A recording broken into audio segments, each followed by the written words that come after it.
सत श्री अकाल जी। मैं योगिता शर्मा ते तुसी देख रहे हो विजन 1469 प्रोग्राम जीवन सेधा देख रहे सारे दर्शकों का तहे दिलों स्वागत है। अज दे इस प्रोग्राम दे विच साडी गलबात दा विषय है पहला तोलो फिर बोलो। इस ते विचार साझे करन दे लई हमेशा ही तरह साडे नाल डॉक्टर गुरदेव सिंह जी मौजूद ने। आओ सब तो पहले उन्हां दा स्वागत करते हैं। सत श्री अकाल सर जी। वाहिगुरू जी का खालसा वाहिगुरू जी की फतेह।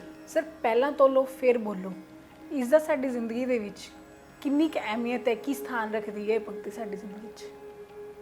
बिल्कुल योगिता ਅਸੀਂ ਸਾਰੇ ਸੁਣਦੇ ਹਾਂ, ਸਾਡੇ ਬਜ਼ੁਰਗ ਸਿਆਣੇ ਜਿਹੜੇ ਆ ਨਾ जी ਉਹ ਸਾਨੂੰ ਇਹ ਗੱਲ ਸਮਝਾਉਂਦੇ ਨੇ ਕਿ ਕੋਈ ਵੀ ਗੱਲ ਕਰਨ ਤੋਂ ਪਹਿਲਾਂ ਵਿਚਾਰ ਲਓ ਵੀ ਉਹ ਗੱਲ ਸਹੀ ਵੀ ਹੈ ਕਿ ਨਹੀਂ।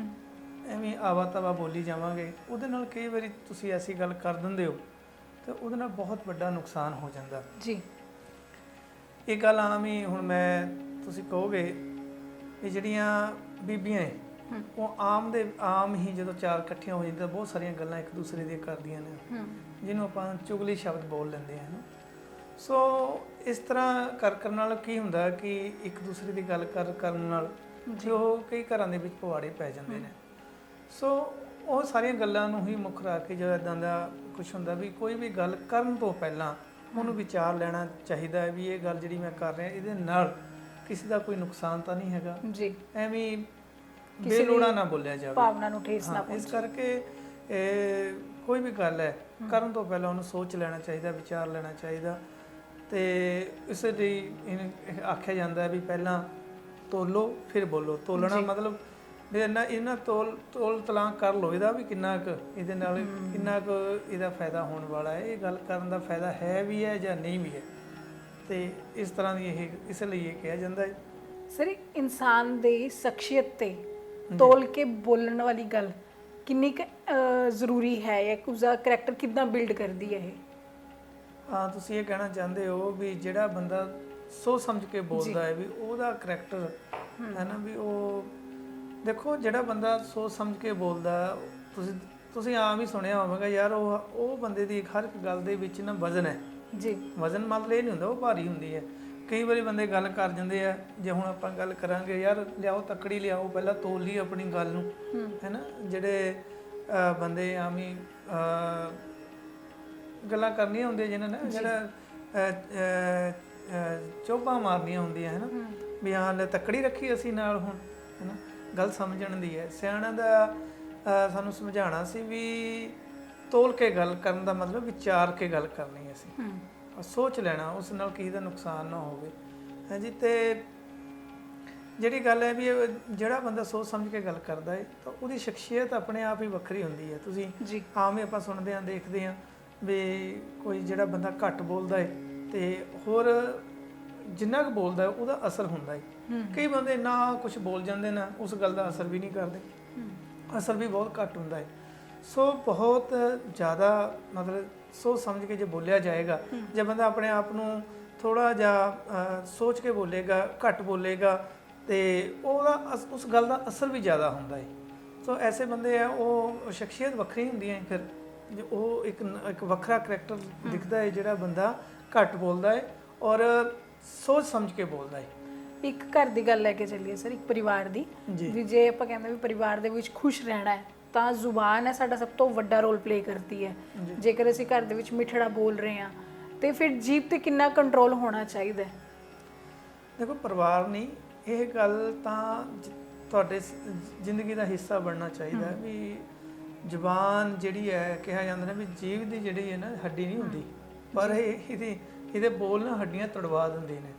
ਇਹ ਆਮ ਹੀ ਗੱਲ ਹੈਗੀ ਹੈ। ਤੇ ਜਿਹੜੀ 2 ਇੰਚ ਦੀ ਜੀਭ ਹੁੰਦੀ ਹੈ ਜਿਹੜੀ 6 ਫੁੱਟ ਦੇ ਬੰਦੇ ਨੂੰ ਆਪਣੇ ਬੋਲਾਂ ਦੇ ਨਾਲ ਸੁੰਨ ਕਰ ਦਿੰਦੀ ਹੈ ਜੀ। ਅੱਛੇ ਬੋਲ ਜਿਹੜੇ ਹੈਗੇ ਜੇ ਕੀਤੇ ਜਾਣ ਤਾਂ ਇੱਕ ਚੰਗਾ ਬਲਵਾਨ ਬੰਦਾ ਉਹ ਵੀ ਸੋਚਣ ਤੇ ਮਜਬੂਰ ਹੋ ਜਾਂਦਾ ਹੈ ਤੇ ਉਹ ਵੀ ਸੁੰਨ ਹੋ ਜਾਂਦਾ, ਉਹ ਵੀ ਸਮਝ ਜਾਂਦਾ ਹੈ ਤਾਂ ਉਹਨੂੰ ਵੀ ਆਪਣੇ ਕੰਟਰੋਲ 'ਚ ਕਰ ਸਕਦੀ। ਇੰਨੀ ਪਾਵਰ ਹੈ ਬੋਲਾਂ ਦੀ। ਦੇਖੋ ਸ਼ਬਦ ਜਿਹੜੇ ਹੈਗੇ ਆ, ਜੇ ਆਪਾਂ ਸ਼ਬਦ ਦੀ ਗੱਲ ਕਰੀਏ ਸ਼ਬਦਾਂ ਦੇ 'ਚ ਤਾਕਤ ਹੀ ਹੈ ਵੀ ਬਾਣੀ ਦੀ ਗੱਲ ਕਰੀਏ ਉਹ ਸ਼ਬਦ ਜ਼ੁਬਾਨੋਂ ਹੀ ਨਿਕਲੇ ਨੇ, ਮੂੰਹੋਂ ਹੀ ਨਿਕਲੇ ਨੇ ਹੈ ਨਾ। ਤੇ ਉਹ ਇੱਕ ਰੂਪ ਧਾਰਿਆ ਉਹਨਾਂ ਨੇ ਤਾਂ ਫਿਰ ਉਹ ਸ਼ਬਦ ਬਣੇ। ਉਹੀ ਸ਼ਬਦ ਨੇ ਜਿਹੜੇ ਪਰਮਾਤਮਾ ਨਾਲ ਮਿਲਾ ਦਿੰਦੇ ਨੇ, ਉਹੀ ਸ਼ਬਦ ਨੇ ਜਿਹੜੇ ਸਾਨੂੰ ਨਰਕਾਂ ਵਿੱਚ ਲੈ ਜਾਂਦੇ ਨੇ। ਜਾਂ ਕਹਿ ਲਓ ਤੁਸੀਂ ਸਾਨੂੰ ਆਪਣੇ ਸਾਡੇ ਟੀਚੇ ਤੋਂ ਦੂਰ ਕਰ ਦਿੰਦੇ ਨੇ। ਅਸੀਂ ਇੱਥੇ ਖੱਚਤ ਹੋ ਜਾਂਦੇ ਆ, ਆਵਾਗਾਣ ਦੇ ਚੱਕਰਾਂ 'ਚ ਅਸੀਂ ਪੈ ਜਾਂਦੇ ਆ। ਉਹ ਸ਼ਬਦ ਹੀ ਨੇ, ਉਹ ਬੋਲ ਹੀ ਨੇ, ਉਹ ਜ਼ੁਬਾਨ ਹੀ ਹੈ, ਤੇ ਇਸ ਜ਼ੁਬਾਨ ਨਾਲ ਅਸੀਂ ਬੋਲਣਾ ਕੀ ਹੈ ਹਾਂਜੀ। ਤੇ ਉਹ ਬੜਾ ਜ਼ਰੂਰੀ ਹੈ ਵੀ ਇਹਨੂੰ ਆਪਣੇ ਨੂੰ ਜ਼ੁਬਾਨ ਦੇ ਰਾਹੀਂ ਜਿਹੜੇ ਅਸੀਂ ਸ਼ਬਦ ਬੋਲੀਏ ਤੇ ਉਹ ਇੰਨੇ ਕੁ ਮਿੱਠੇ ਬੋਲ ਕਹਿੰਦੇ ਬੋਲਣੇ ਚਾਹੀਦੇ, ਇੰਨਾ ਕਰ ਜਿਹਨੂੰ ਸੁਣ ਕੇ ਮਤਲਬ ਸਾਡੇ ਅੰਦਰ ਵੀ ਰਸ ਆਵੇ ਤੇ ਜਿਹੜਾ ਬੋਲ ਰਿਹਾ ਉਹਦੀ ਜੀਵਤ ਤੇ ਰਸ ਆਵੇ। ਇੱਕ ਮੈਂ ਛੋਟੀ ਜੀ ਜਦੋਂ ਤੁਸੀਂ ਮੈਨੂੰ ਕਿਹਾ ਵੀ ਆਪਾਂ ਸਰ ਆਹ ਕੰਮ ਤੇ ਗੱਲ ਕਰਨੀ ਹੈ, ਤੁਸੀਂ ਜਿਹੜੀ ਗੱਲ ਕਰੀ ਸੀ ਵੀ ਉਹ ਬੰਦਾ ਬੜਾ ਜਿਹਦਾ ਹੁਣ ਮੈਂ ਨਾਮ ਨਹੀਂ ਲੈਣਾ ਚਾਹੁੰਦਾ ਜੀ, ਵੀ ਉਹ ਹਰ ਵਾਰ ਉਹਨਾਂ ਦੀ ਗੱਲ ਸੁਣ ਕੇ ਨਾ ਮੇਰੇ ਮਨ ਦੇ ਵਿੱਚ ਗੁੱਸਾ ਹੀ ਆ ਜਾਂਦਾ ਹੈ। ਪਤਾ ਨਹੀਂ ਕਿਉਂ, ਬੜਾ ਕੰਟਰੋਲ ਕਰਨਾ ਪੈਂਦਾ ਹੈ। ਕਈ ਵਾਰੀ ਹੁੰਦਾ ਵੀ ਬੰਦਾ ਕਈ ਵਾਰੀ ਸਾਹਮਣੇ ਵਾਲਾ ਚੰਗੀ ਗੱਲ ਵੀ ਬੋਲ ਦਿੰਦਾ ਹੁੰਦਾ ਜੀ, ਪਰ ਸਾਡੀ ਇੱਕ ਸ਼ਖਸੀਅਤ ਹੈ, ਉਹਦੀ ਸਾਡੇ ਦਿਮਾਗ ਦੇ ਵਿੱਚ ਐਸੀ ਛਵੀ ਬਣ ਜਾਂਦੀ ਹੈ ਵੀ ਸਾਨੂੰ ਉਹਦੀ ਚੰਗੀ ਗੱਲ ਵੀ ਮਾੜੀ ਲੱਗਦੀ ਹੈ। ਕਈ ਵਾਰੀ ਇਸ ਤਰ੍ਹਾਂ ਹੁੰਦਾ ਹੈ, ਪਰ ਕਈ ਵਾਰੀ ਬੰਦਾ ਹੁੰਦਾ ਹੀ ਸਾਹਮਣੇ ਵਾਲਾ ਇੱਦਾਂ ਵੀ ਉਹਦੀ ਚੰਗੀ ਗੱਲ ਵੀ ਮਾੜੀ ਲੱਗਦੀ ਹੈ ਔਰ ਉਹ ਕਰਦਾ ਹੀ ਮਾੜੀਆਂ ਗੱਲਾਂ ਹੈ ਉਸ ਹਿਸਾਬ ਨਾਲ, ਵੀ ਜਦੋਂ ਉਹਨੂੰ ਸਮਝਾਉਣ ਦੇ ਬਾਵਜੂਦ ਵੀ ਇੱਦਾਂ ਵੀ ਗੁੱਸਾ ਆ ਜਾਂਦਾ। ਇੱਕ ਭਲਾ ਬੰਦਾ ਪੁਰਸ਼ ਜਿਹੜਾ ਕਦੀ ਜਾ ਰਿਹਾ ਸੀ ਤੇ ਰਸਤੇ 'ਚ ਉਹਨੂੰ ਹਨੇਰਾ ਹੋ ਗਿਆ ਤੇ ਕਿਸੇ ਪਿੰਡ ਦੇ ਵਿੱਚ ਰੁਕਣ ਵਾਸਤੇ ਉਹਨੇ ਕਿਸੇ ਦੇ ਘਰ ਦਾ ਦਰਵਾਜ਼ਾ ਖੜਕਾਇਆ ਤੇ ਜਦੋਂ ਦਰਵਾਜ਼ਾ ਖੁੱਲਿਆ ਤਾਂ ਅੰਦਰ ਇੱਕ ਬਜ਼ੁਰਗ ਮਾਤਾ ਉਹ ਆਉਂਦੇ ਨੇ ਤੇ ਉਹ ਦੇਖਦੇ ਨੇ ਵੀ ਉਹਨਾਂ ਫਿਰ ਬੇਨਤੀ ਕਰਦੇ ਵੀ ਮਾਤਾ ਮੈਂ ਰਾਤ ਰੁਕਣਾ ਹੈ ਜੀ, ਤੇ ਵੀ ਮੈਂ ਹਨੇਰਾ ਹੋ ਗਿਆ ਤੇ ਮੈਂ ਅਗਲੇ ਪਿੰਡ ਜਾਣਾ ਹੈ ਤਾਂ ਤੁਸੀਂ ਮੇਰੀ ਮਦਦ ਕਰੋ, ਮੈਂ ਰੁਕਣਾ ਚਾਹੁੰਦਾ ਹੈ। ਚਲੋ ਪੁਰਾਣੇ ਸਮੇਂ ਹੁੰਦੇ ਸੀ ਇੱਦਾਂ ਕਿਤੇ ਕਰ ਲਓ, ਅੱਜ ਕੱਲ੍ਹ ਤਾਂ ਸਮਾਂ ਹੀ ਨਹੀਂ ਰਿਹਾ ਜੀ। ਚਲੋ ਖੈਰ ਜਿਹੜੀ ਇਹ ਗੱਲ ਹੈ ਵੀ ਉਹ ਮਾਤਾ ਕਹਿੰਦੀ ਕੋਈ ਨਹੀਂ ਬੇਟਾ ਤੂੰ ਰੁਕ ਜਾ। ਚਲੋ ਘਰ ਹੁੰਦੇ ਰਾਤ ਦਾ ਸਮਾਂ ਸੀ, ਮਾਤਾ ਪ੍ਰਸ਼ਾਦਾ ਤਿਆਰ ਕਰਨ ਲੱਗਦੀ ਤੇ ਉਹ ਬੰਦਾ ਜਿਹੜਾ ਅਜਨਬੀ ਸੀ ਉਹ ਲਾਗੇ ਚੁੱਲ੍ਹੇ ਦੇ ਲਾਗੇ ਬੈਠ ਕੇ ਪ੍ਰਸ਼ਾਦਾ ਜਿਹੜਾ ਹੈਗਾ ਛਕਣ ਦੀ ਤਿਆਰੀ ਕਰਨ ਲੱਗ ਪਿਆ ਜੀ। ਤੇ ਉਹ ਫਿਰ ਮਾਤਾ ਨਾਲ ਗੱਲਾਂ ਬਾਤਾਂ ਕਰਦੇ ਕਰਦੇ ਕਹਿੰਦੇ ਮਾਤਾ ਤੂੰ ਇਕੱਲੀ ਰਹਿੰਦੀ ਹੈ? ਉਹ ਕਹਿੰਦੀ ਨਹੀਂ, ਵੀ ਮੇਰੇ ਜਿਹੜੇ ਬਾਕੀ ਪਰਿਵਾਰ ਆ ਉਹ ਵਾਂਢੇ ਗਏ ਨੇ ਤੇ ਸਵੇਰ ਤੱਕ ਆ ਜਾਣਗੇ, ਕੱਲ ਤੱਕ ਆ ਜਾਣਗੇ ਜੀ। ਉਹ ਕਹਿੰਦੇ ਤੁਹਾਡੇ ਘਰ ਦਾ ਦਰਵਾਜ਼ਾ ਬੜਾ ਛੋਟਾ ਹੈ ਹੈ ਨਾ, ਤੇ ਇਹ ਦਰਵਾਜ਼ਾ ਜੇ ਤੁਹਾਡੇ ਘਰ ਕੋਈ ਮਰ ਗਿਆ ਤਾਂ ਇੱਥੇ ਤਾਂ ਕਹਿੰਦੇ ਅਰਥੀ ਵੀ ਨਹੀਂ ਟੱਪਣੀ ਹੈਗੀ। ਤੇ ਮਾਤਾ ਵੀ ਇਹ ਬੜਾ ਛੋਟਾ ਜਿਹਾ ਦਰਵਾਜ਼ਾ ਰੱਖਿਆ ਹੈ ਤੇ ਉਹ ਇਹੋ ਜਿਹੀਆਂ ਗੱਲਾਂ ਜੇ ਕਰੇ ਤਾਂ ਮਾਤਾ ਨੂੰ ਬੜਾ ਗੁੱਸਾ ਆਇਆ ਵੀ ਇਹ ਕਿਹੋ ਜਿਹੀਆਂ ਕਲੈਣੀਆਂ ਗੱਲਾਂ ਕਰਦਾ ਪਿਆ। ਤੇ ਮਾਤਾ ਨੂੰ ਚੜਿਆ ਗੁੱਸਾ, ਚੱਕਿਆ ਜੋ ਵੀ ਮਾਤਾ ਦੇ ਹੱਥ 'ਚ ਚਿਮਟਾ ਤੇ ਲੈ ਕੇ ਉਹਦੀ ਖੜਕਾਈ ਕਰਤੀ ਤੇ ਚਲ ਭੱਜ ਇੱਥੋਂ। ਤੇ ਜਿਹੜਾ ਉਹਨਾਂ ਨੇ ਦਾਲ ਚਾਵਲ ਜਿਹੜੇ ਸੀ ਉਹ ਵੀ ਇਕੱਠੇ ਕਰਕੇ ਮਾਤਾ ਨੇ ਬੰਨੇ ਤੇ ਉਹਨੂੰ ਲਿਫਾਫੇ 'ਚ ਤੋੜ ਦਿੱਤਾ।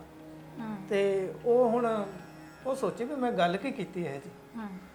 ਸੋ ਉਹ ਜਦੋਂ ਜਾ ਰਿਹਾ ਸੀ ਲੋਕ ਪੁੱਛਣ ਵੀ ਇਹ ਕੀ ਤੇਰਾ ਕੀ ਚੋਰਿਆ ਇਹਦੇ ਚੋਂ ਹੈ, ਉਹ ਕਹਿੰਦਾ ਉਹ ਫਿਰ ਹੁਣ ਸ਼ਰਮਿੰਦਾ ਹੋ ਕੇ ਕਹਿੰਦੇ ਮੇਰੇ ਜੀਭ ਦਾ ਰਸ ਚੋਰਿਆ ਹੈ। ਸੋ ਕਹਿੰਦੇ ਵੀ ਜੇ ਮੈਂ ਜੀਭ ਸੰਭਾਲ ਕੇ ਗੱਲ ਕੀਤੀ ਹੁੰਦੀ ਹੈ ਤਾਂ ਮੈਨੂੰ ਇਹ ਨਾ ਦੇਖਣਾ ਪੈਂਦਾ, ਮੈਂ ਰਾਤ ਰੁਕ ਜਾਂਦਾ ਉੱਥੇ ਜੀ। ਸੋ ਕਈ ਵਾਰੀ ਹੁੰਦਾ ਵੀ ਸਾਡੀ ਜਿਹੜੇ ਸ਼ਬਦ ਹੈ, ਜਿਹੜੀ ਸਾਡੀ ਜ਼ੁਬਾਨ ਹੈ, ਜਿਹੜੀ ਗੱਲ ਹੈ, ਜੇ ਅਸੀਂ ਬਿਨਾਂ ਸੋਚੇ ਕਰਦੇ ਹਾਂ ਤਾਂ ਉਹ ਸਾਨੂੰ ਇਹ ਜੀਭ ਸਾਨੂੰ ਫਿਰ ਹੱਡ ਵੀ ਤੜਵਾ ਦਿੰਦੀ ਹੈ ਫਿਰ, ਹੈ ਨਾ। ਸੋ ਇਹ ਹੈ ਵੀ ਇਹ ਸੋਚ ਸਮਝ ਕੇ ਸੰਭਾਲ ਕੇ ਬੋਲਣਾ ਚਾਹੀਦਾ ਹੈ। ਮਤਲਬ ਜੀਵ ਸਾਡੀ ਇੰਨਾ ਇੰਪੋਰਟੈਂਟ ਪਾਰਟ ਹੈ ਵੀ ਸਰ ਇਹੀ ਸਾਨੂੰ ਅਰਸ਼ਾਂ ਤੱਕ ਲੈ ਕੇ ਜਾ ਸਕਦੀ ਹੈ ਤੇ ਇਹ ਸਾਨੂੰ ਬਿਲਕੁਲ ਫਰਸ਼ ਤੇ ਵੀ ਬਿਠਾ ਸਕਦੀ ਹੈ ਜੇ ਇਸੀ ਜੀਵਾ ਦੇ ਰਾਹੀਂ ਰੱਬ ਦਾ ਨਾਮ ਲਿਆ ਜਾ ਸਕੇ। ਤੇ ਅਸੀਂ ਗੁਰਬਾਣੀ ਚ ਆਂਦਾ ਹੈ ਜੀਵਾ ਏਕ ਕਵਨ ਗੁਣ ਕਹੀ ਹੈ ਬੇਸੁਮਾਰ ਬੇਅੰਤ ਸੁਆਮੀ ਤੇਰਾ ਅੰਤ ਨ ਕਿਨਹੀ ਲਈ ਹੈ। ਬਹੁਤ ਸਾਰੀ ਬਾਣੀ ਦੇ ਵਿੱਚ ਤੁਕਾਂ ਨੇ ਐਸੀਆਂ। ਸੋ ਵੀ ਇਹ ਜੀਵ ਨੂੰ ਕੰਟਰੋਲ ਜਿਹੜਾ ਇਸੇ ਨਾਲ ਸਰ ਉਹ ਫਿਰ ਜਿਹੜੀ ਇੱਕ ਸੀਗੀ ਆਪਣੀ ਐਗਜ਼ਾਮਪਲ ਇੱਕ ਜਿਹੜੀ ਤੁਸੀਂ ਮੈਨੂੰ ਨਰਾਇਣ ਵਾਲੀ ਕਾਫੀ ਵਾਰ ਸੁਣਾਈ ਹੈ, ਹਾਲਾਂਕਿ ਉਹਦੇ ਮਨ ਚ ਇਦਾਂ ਨਹੀਂ ਸੀਗਾ ਪਰ ਉਹ ਜ਼ੁਬਾਨ ਤੋਂ ਨਰਾਇਣ ਪੁਕਾਰ ਰਿਹਾ ਸੀਗਾ। ਉਹ ਅਜਮਲ ਦੀ ਸਾਖੀ ਹੈ ਆਮੀ, ਤੇ ਇਹ ਸਾਡਾ ਜਿਹੜਾ ਹਿੰਦੂਇਜ਼ਮ ਦਾ ਇਤਿਹਾਸ ਕਹਿ ਲਓ ਜਾਂ ਇਤਿਹਾਸ ਹੈ ਜੋ ਉਹਨਾਂ ਸਾਖੀਆਂ ਜਿਹੜੀਆਂ ਪ੍ਰਚਲਿਤ ਹੈ ਉਹਦੇ ਵਿੱਚੋਂ ਗੁਰੂ ਸਾਹਿਬ ਨੇ ਬਾਣੀ ਦੇ ਵਿੱਚ ਅਜਮਲ ਹੈ ਨਾ, ਅਜਮਲ ਦੀ ਇੱਕ ਸਾਖੀ ਜਿਹੜੀ ਆਉਂਦੀ ਹੈ ਵੀ ਕਿਵੇਂ ਅੰਤ ਕਾਲ ਮੇ ਉਹਨਾਂ ਨੇ ਜੋ ਅਜਮਲ ਨਾਰਾਇਣ ਕਿਹਾ ਤੇ ਉਹ ਸਾਰੀ ਉਮਰ ਇੱਕ ਚੰਗਾ ਪੰਡਤ ਸੀ, ਮੁੜ ਕੇ ਉਹ ਵਿਚਾਰੀ ਹੋ ਗਿਆ, ਉਹਨੂੰ ਫਿਰ ਉੱਥੋਂ ਕੱਢ ਦਿੱਤਾ ਗਿਆ, ਬਾਹਰ ਜਾਣ ਕੇ ਰਹਿਣ ਲੱਗ ਪੈਂਦਾ। ਇੱਕ ਲੰਮੀ ਸਾਖੀ ਹੈ ਤੇ ਪਿੰਡ ਤੋਂ ਬਾਹਰ ਰਹਿੰਦਾ ਹੁੰਦਾ ਤੇ ਉਹਦੇ ਬੱਚੇ ਹੋ ਜਾਂਦੇ ਕਈ ਹੈ ਨਾ, ਤੇ ਮੁੜ ਕੇ ਕੋਈ ਸਾਧੂ ਆਉਂਦੇ ਨੇ ਤੇ ਸਾਧੂ ਆ ਕੇ ਅਜਮਲ ਦੇ ਘਰ ਉਹ ਨਾ ਕਿਉਂਕਿ ਪੰਡਤ ਸੀ ਉਹ ਪਹਿਲਾਂ ਅਜਮਲ, ਫਿਰ ਉਹ ਜਦੋਂ ਕਿ ਉਹਨੂੰ ਪਿੰਡ ਤੋਂ ਜਦੋਂ ਬਾਹਰ ਕੱਢ ਦਿੱਤਾ ਜਾਂਦਾ ਇੱਕ ਵੇਸ਼ਵਾ ਦੇ ਨਾਲ ਉਹ ਵਿਆਹ ਕਰਦਾ ਹੈ ਜੀ। ਤੇ ਉੱਥੇ ਫਿਰ ਉਹ ਉਹਦੀ ਭਾਵਨਾ ਦਾ ਸੀ। ਉਹਨਾਂ ਕੋਈ ਸਾਧੂ ਆਏ ਤਾਂ ਉਹਨਾਂ ਨੇ ਆਓ ਭਗਤ ਕਰਨੀ, ਸੇਵਾ ਆਓ ਭਗਤ ਕੀਤੀ, ਉਹਨਾਂ ਨੂੰ ਲੰਗਰ ਪਾਣੀ ਪ੍ਰਸ਼ਾਦਾ ਛਕਾਇਆ। ਤੇ ਉਹ ਜਾਂਦੇ ਜਾਂਦੇ ਜਿਹੜੇ ਸਾਧੂ ਸੀ ਉਹ ਗੁਰ ਦੇ ਕੇ ਆਪਣੇ ਬੱਚੇ ਦਾ ਉਹਨਾਂ ਨੇ ਨਾਮ ਇੱਕ ਦਾ ਨਾਰਾਇਣ ਰੱਖ ਦਿੱਤਾ, ਜਿੱਦਾਂ ਦਾ ਮੈਂ ਸੁਣਿਆ, ਹੋ ਸਕਦਾ ਸਾਖੀ ਮੇਰੇ ਖਿਆਲ ਇਸ ਤਰ੍ਹਾਂ ਦੀ ਹੈ। ਤੇ ਮੁੜ ਕੇ ਲਾਸਟ ਟਾਈਮ ਜਦੋਂ ਉਹ ਮਰਨ ਦੇ ਕੰਢੇ ਸੀ ਤਾਂ ਆਪਣੇ ਹੈਲਪ ਵਾਸਤੇ ਕਹਿੰਦੇ ਉਹ ਆਪਣੇ ਬੇਟੇ ਨੂੰ ਆਵਾਜ਼ ਮਾਰ ਰਿਹਾ ਸੀ, ਨਾਰਾਇਣ ਨਾਰਾਇਣ ਇੱਦਾਂ ਕਰਕੇ। ਤਾਂ ਉਹ ਕਹਿੰਦੇ ਨਾਰਾਇਣ, ਉਹਦੇ ਦਿਲੋਂ ਇੱਦਾਂ ਨਿਕਲਦਾ ਏ ਤੇ ਕੀ ਕਹਿੰਦੇ ਪਰਮਾਤਮਾ ਜਿਹੜਾ ਹੈ, ਨਾਰਾਇਣ ਜਿਹੜਾ ਹੈਗਾ, ਉਹ ਆਪ ਪ੍ਰਗਟ ਹੋ ਜਾਂਦੇ ਤੇ ਉਹਨੂੰ ਕਹਿੰਦੇ ਉਹਦਾ ਜੀਵਨ ਜਿਹੜਾ ਹੈ ਉਹ ਤਰ ਜਾਂਦਾ ਹੈ। ਸੋ ਜੀਵ ਦੇ ਨਾਲ ਜੋ ਤੁਸੀਂ ਅੰਤ ਸਮੇਂ ਸਿਮਰਦੇ ਅੰਤ ਕਾਲ, ਜੋ ਇੱਕ ਬਾਣੀ ਦੀ ਤੁਕ ਹੈ ਕਾਫੀ, ਹੁਣ ਮੈਨੂੰ ਵਿਸਰ ਗਈ ਪੰਕਤੀ, ਵੀ ਜੋ ਅੰਤ ਸਮੇਂ ਤੁਸੀਂ ਚਿਤਵਦੇ ਹੋ ਮਰਨ ਸਮੇਂ, ਉਹ ਫਿਰ ਜਿਹੜਾ ਹੈਗਾ ਉਹੀ ਤੁਹਾਨੂੰ ਅਗਲੇ ਜਿਹੜੇ ਜਨਮਾਂ ਦੇ ਵਿੱਚ ਤੁਹਾਨੂੰ ਉਹ ਮਿਲਦਾ ਹੈ। ਤੇ ਇਸੇ ਤਰ੍ਹਾਂ ਉਹਨਾਂ ਨਾਰਾਇਣ ਨਾਰਾਇਣ ਸਿਮਰਿਆ ਜੀਵ ਆਪਣੀ ਰਾਹੀਂ, ਤੇ ਉਹ ਫਿਰ ਪਰਮਾਤਮਾ ਮਿਲ ਗਿਆ ਉਹਨਾਂ ਨੂੰ। ਸੋ ਜੀਵ ਦਾ ਜਿਹੜਾ ਹੈਗਾ ਨਾ ਵੀ ਆਪਣਾ ਜਿਹੜਾ ਬੋਲਣ ਦੀ ਗੱਲ ਹੈਗੀ ਹੈ, ਇਹ ਬੜੀ ਬੋਲਾਂ ਦੀ ਬੜੀ ਸ਼ਕਤੀ ਹੈ ਇਹਨਾਂ 'ਚ, ਤੇ ਸਾਨੂੰ ਸੋਚ ਕੇ ਹੀ ਬੋਲਣਾ ਚਾਹੀਦਾ ਹੈ। ਤੇ ਇਹਦੇ ਨਾਲ ਜੀਵ ਨੂੰ ਉਸ ਪਰਮਾਤਮਾ ਦੀ ਹਰ ਵੇਲੇ ਸਾਡੀ ਜੀਵ ਤੇ ਨਾ ਕਈ ਵਾਰੀ ਕਹਿੰਦੇ ਨੇ ਉਸ ਪਰਮਾਤਮਾ ਦਾ ਨਾਂ ਹੀ ਰਹਿਣਾ ਚਾਹੀਦਾ। ਜਿਹੜੇ ਚੰਗੇ ਅਭਿਆਸੀ ਸਿੰਘ ਨੇ ਜਾਂ ਜਿਹੜੇ ਰੱਬ ਨੂੰ ਧਿਆਉਂਦੇ ਨੇ, ਹਮੇਸ਼ਾ ਹੀ ਹਰ ਹਰ ਕਰਦੇ ਰਹਿੰਦੇ ਨੇ, ਵਾਹਿਗੁਰੂ ਵਾਹਿਗੁਰੂ ਕਰਦੇ ਨੇ, ਸਿਮਰਨ ਜਿਹੜਾ ਉਹ ਚੱਲਦਾ ਰਹਿੰਦਾ ਉਹਨਾਂ ਦੇ ਜ਼ੁਬਾਨ ਤੇ ਚੱਲਦਾ ਰਹਿੰਦਾ। ਉਹ ਕਈ ਬੰਦੇ ਤਾਂ ਇਸ ਗੱਲ ਨੂੰ ਇਹ ਵੀ ਕਹਿੰਦੇ ਨੇ ਵੀ ਇਹ ਜ਼ੁਬਾਨ ਦੀ ਗੱਲ ਨਹੀਂ ਹੈਗੀ, ਮੰਨਣ ਦੀ ਗੱਲ ਹੈ ਨਾ, ਤੇ ਜ਼ੁਬਾਨ ਤੇ ਆਏਗਾ ਫਿਰ ਮੰਨ ਵੀ ਲੈਣਗੇ। ਸੋ ਇਹ ਇੱਕ ਤਰ੍ਹਾਂ ਦੀ ਹਰ ਇੱਕ ਦੀ ਆਪਣੀ ਧਾਰਨਾ ਬਣੀ ਹੈ। ਇਹਨੂੰ ਸਰ ਕਹਿ ਸਕਦੇ ਹਾਂ ਕਿ ਇੱਕ ਪ੍ਰੈਕਟਿਸ ਹੈ, ਮਤਲਬ ਜੇ ਅਸੀਂ ਉਹਨੂੰ ਮਤਲਬ ਜੇ ਜੀਭ ਤੇ ਸਿਮਰ ਰਹੇ ਹਾਂ, ਜੇ ਵਾਹਿਗੁਰੂ ਵਾਹਿਗੁਰੂ ਵਾਹਿਗੁਰੂ ਜੀਭ ਤੇ ਕਰ ਰਹੇ ਹਾਂ, ਤਾਂ ਉਹ ਆਪਣੇ ਆਪ ਹੀ ਤੁਹਾਡੇ ਮਨ ਤੱਕ ਉਤਰ ਜਾਣਾ ਹੈ। ਇਹ ਸੋਚ ਇਹ ਹੈ ਨਾ ਵੀ ਜੇ ਤੁਸੀਂ ਦਿਮਾਗ 'ਚ ਰੱਖਦੇ ਹੋ, ਆਪਣੇ ਸਿਮਰਤੀ 'ਚ ਰੱਖਦੇ ਹੋ ਜੀ, ਜੇ ਤੁਹਾਡੇ ਸਿਮਰਤੀ ਹੈ ਤਾਂ ਹੀ ਮੂੰਹ ਤੇ ਤੁਸੀਂ ਜ਼ਬਾਨ ਤੇ ਕਹੋਗੇ ਵਾਹਿਗੁਰੂ ਹੈ ਨਾ। ਤੇ ਜਦੋਂ ਤੁਸੀਂ ਕਹੋਗੇ, ਕਈ ਬੰਦਾ ਕਰਦਾ ਨਹੀਂ ਵਾਹਿਗੁਰੂ ਯਾਰ ਇੱਦਾਂ ਨਹੀਂ ਵਾਹਿਗੁਰੂ ਨਹੀਂ ਵਾਹਿਗੁਰੂ ਹਾਂਜੀ ਵਾਹਿਗੁਰੂ ਹੈ ਨਾ, ਬੰਦੇ ਮੈਂ ਬਹੁਤ ਸੁਣੇ ਨੇ ਇੱਦਾਂ, ਉਹਨਾਂ ਨੂੰ ਤਾਂ ਤਰੀਕਾ ਹੈ ਸਿਰਫ ਉਸ ਨੂੰ ਸਿਮਰਨ ਦਾ। ਹਾਂ ਬਸ ਉਹਨਾਂ ਦੀ ਇੱਦਾਂ ਵੀ ਉਹਨਾਂ ਨੂੰ ਹੈ ਵੀ ਉਹਨਾਂ ਦੇ ਜ਼ੁਬਾਨ ਤੇ ਹਮੇਸ਼ਾ ਰਹਿੰਦਾ ਹੈ। ਤੇ ਚੰਗੀ ਗੱਲ ਹੈ ਵੀ ਹੋਰ ਗੱਲ ਕਹਿਣ ਨਾਲ ਰੱਬ ਦਾ ਨਾਂ ਤਾਂ ਹੈ ਹੀ ਹੈ ਨਾ। ਜੀ ਜੀ ਸਰ, ਜਿਹੜੀ ਬੋਲ ਸੀਗੇ ਉਹਨਾਂ ਦੀ ਪਹਿਲੇ ਬਹੁਤ ਵੈਲਿਊ ਹੁੰਦੀ ਸੀ, ਮੈਨੂੰ ਜੋ ਲੱਗਦਾ ਵੀ ਅੱਜ ਕਿਉਂਕਿ ਘਟ ਚੁੱਕੇ, ਕਿਉਂਕਿ ਪਹਿਲੇ ਹੁੰਦਾ ਜ਼ੁਬਾਨ ਦੇ ਸਾਰੇ ਪੱਕੇ ਹੈ ਨਾ, ਹਰ ਕੋਈ ਕਹਿੰਦਾ ਸੀ ਜ਼ੁਬਾਨ ਕਰਕੇ ਲੋਕ ਕੱਟ ਮਰ ਸਕਦੇ ਨੇ, ਜੇ ਕਿਸੇ ਨੇ ਕਿਸੇ ਚੀਜ਼ ਦੀ ਜ਼ੁਬਾਨ ਦੇਤੀ, ਕਿਸੇ ਨੂੰ ਆਪਣਾ ਭਾਈ ਭੈਣ ਕੁਝ ਸਗਾ ਸੰਬੰਧੀ ਬਣਾ ਲਿਆ, ਤੇ ਉਹ ਐਂਡ ਤੱਕ ਨਿਭਾਉਂਦੇ ਆ। ਪਰ ਅੱਜ ਕੱਲ ਤਾਂ ਉਹ ਜ਼ੁਬਾਨ ਦੀ ਵੈਲਿਊ ਰਹੀ ਨਹੀਂ। ਸ਼ਾਇਦ ਉਹਦੇ ਪਿੱਛੇ ਇਹ ਕਾਰਨ ਹੋ ਸਕਦਾ ਕਿ ਅਸੀਂ ਬਿਲਕੁਲ ਸੋਚ ਕੇ ਹੀ ਨਹੀਂ ਬੋਲ ਰਹੇ। ਨਹੀਂ, ਪਦਾਰਥਵਾਦ ਜਿਹੜਾ ਵੱਧ ਗਿਆ ਹੈ ਅੱਜ ਕੱਲ੍ਹ, ਚਕਾਚੌਂਧ 'ਚ ਬੰਦਾ ਹੋ ਗਿਆ, ਤੇ ਇਹ ਸਮਾਜਿਕ ਕਦਰਾਂ ਕੀਮਤਾਂ ਸੀ ਜਿਹੜੀਆਂ ਹੁਣ ਘਟ ਗਈਆਂ ਬਿਲਕੁਲ, ਇਹਦੇ 'ਚ ਦੋ ਰਾਏ ਨਹੀਂ ਹੈਗੀ। ਪਹਿਲੇ ਹੁੰਦੇ ਸੀ ਵੀ ਜੇ ਵਚਨ ਦੇ ਦਿੱਤਾ, ਪਰ ਉਹ ਕਹਿੰਦੇ ਨਾ ਪ੍ਰਾਣ ਜਾਏ ਪਰ ਵਚਨ ਨਾ ਜਾਏ, ਹੈ ਨਾ, ਇੱਦਾਂ ਦੀਆਂ ਵੀ ਸਾਡੇ ਜਿਹੜੇ ਅਖਾਣ ਬਣੇ ਆ ਇਹ ਸੀ ਵੀ ਜਿਹਦੇ ਨਾਲ ਬੰਦਾ ਖੜ ਗਿਆ। ਤੇ ਪਰ ਅੱਜ ਕੱਲ ਜਿਹੜਾ ਸਮਾਂ ਹੈ ਵੀ ਉਹ ਬਹੁਤ ਬਦਲ ਚੁੱਕਿਆ ਹੈ, ਪਰ ਫਿਰ ਵੀ ਬਹੁਤ ਵਿਰਲੇ ਬੰਦੇ ਹੈ ਨਾ ਜਿਹੜੇ ਬਹੁਤੇ ਚੰਗੇ ਵੀ ਨੇ ਸਰ, ਸਾਰਿਆਂ ਦੀ ਗੱਲ ਨਹੀਂ ਕਰ ਰਹੇ, ਪਰ ਸਟਿਲ ਕੁਝ ਕੁ ਹੈਗੇ ਜਿਹੜੇ ਹੁਣ ਜਿਵੇਂ ਕੁਝ ਕੁ ਜਨਰੇਸ਼ਨਸ ਦੀ ਗੱਲ ਕੀਤੀ ਜਾਵੇ, ਉਹ ਬੜਾ ਹੀ ਘੱਟ ਹਰ ਸਮੇਂ 'ਚ ਇਹ ਤਾਂ ਨਾ ਸਮੇਂ ਸ਼ੁਰੂ ਤੋਂ ਹੀ ਹੁੰਦਾ ਆਇਆ ਇਸ ਤਰ੍ਹਾਂ ਹੀ ਰਹਿੰਦਾ ਹੈ। ਹਾਂ ਪਰ ਪਹਿਲੇ ਸਮੇਂ ਦੇ ਵਿੱਚ ਵੀ ਹੁਣ ਇਹ ਗੱਲ ਹੁੰਦੀ ਹੈ ਵੀ ਜਿੱਦਾਂ ਪਹਿਲਾ ਸਮਾਂ ਸੀ, ਅਸੀਂ ਕਹਿੰਦੇ ਪੁਰਾਣਾ ਸਮਾਂ ਚੰਗਾ ਹੁੰਦਾ ਸੀ ਹੈ ਨਾ, ਪਰ ਜਦੋਂ ਉਸ ਸਮੇਂ 'ਚ ਜਾ ਕੇ ਦੇਖੀਏ ਹੈ ਨਾ, ਤਾਂ ਉਹ ਕਹਿੰਦੇ ਵੀ ਉਹਨਾਂ ਨੇ ਵੀ ਸਮਾਂ ਬੜਾ ਮਿਹਨਤਾਂ ਕੀਤੀਆਂ, ਉਹਨੀਆਂ ਮਿਹਨਤਾਂ ਸਾਡੇ ਤੋਂ ਕਿੱਥੇ ਹੋ ਜਾਣੀਆਂ। ਅਸੀਂ ਕਹਿੰਦੇ ਵੀ ਉਹ ਚੰਗਾ ਸਮਾਂ ਸੀ, ਉਸ ਸਮੇਂ 'ਚ ਜਾ ਕੇ ਦੇਖਾਂਗੇ ਆਪਾਂ, ਨਹੀਂ ਰਹਿ ਸਕਾਂਗੇ। ਬੜੀਆਂ ਮਿਹਨਤਾਂ ਕੀਤੀਆਂ, ਬੜਾ ਕੁਛ ਉਹਨਾਂ ਨੇ ਦੇਖਿਆ ਹੈ। ਸਮਾਂ ਸਾਡੇ ਤੋਂ ਪਹਿਲਾਂ ਵਾਲਾ ਦੇਖ ਲਓ, 50 ਸਾਲ ਪਹਿਲਾਂ ਦੇਖ ਲਓ ਅੰਗਰੇਜ਼ਾਂ ਦਾ ਰਾਜ ਸੀ, ਕਿਹੋ ਜਿਹਾ ਰਾਜ ਸੀ। ਹੁਣ ਕਈ ਵੀ ਕਹਿ ਵੀ ਦਿੰਦੇ ਆ ਵੀ ਇਸ ਰਾਜ ਨਾਲ ਤਾਂ ਅੰਗਰੇਜ਼ਾਂ ਦਾ ਰਾਜ ਚੰਗਾ ਸੀ, ਜਿਨ੍ਹਾਂ ਨੇ ਉਹ ਦੇਖਿਆ ਜਾਂ ਹੈ ਨਾ। ਤੇ ਪਰ ਗੱਲ ਇਹ ਹੈ ਵੀ ਉਹ ਅੰਗਰੇਜ਼ਾਂ ਦਾ ਰਾਜ ਕਿੰਨਾ ਕੁ ਚੰਗਾ ਸੀ, ਤੇ ਜੇ ਚੰਗਾ ਹੀ ਹੁੰਦਾ ਫਿਰ ਉੱਥੇ ਆਜ਼ਾਦੀ ਕਿਉਂ ਲੈਂਦੇ।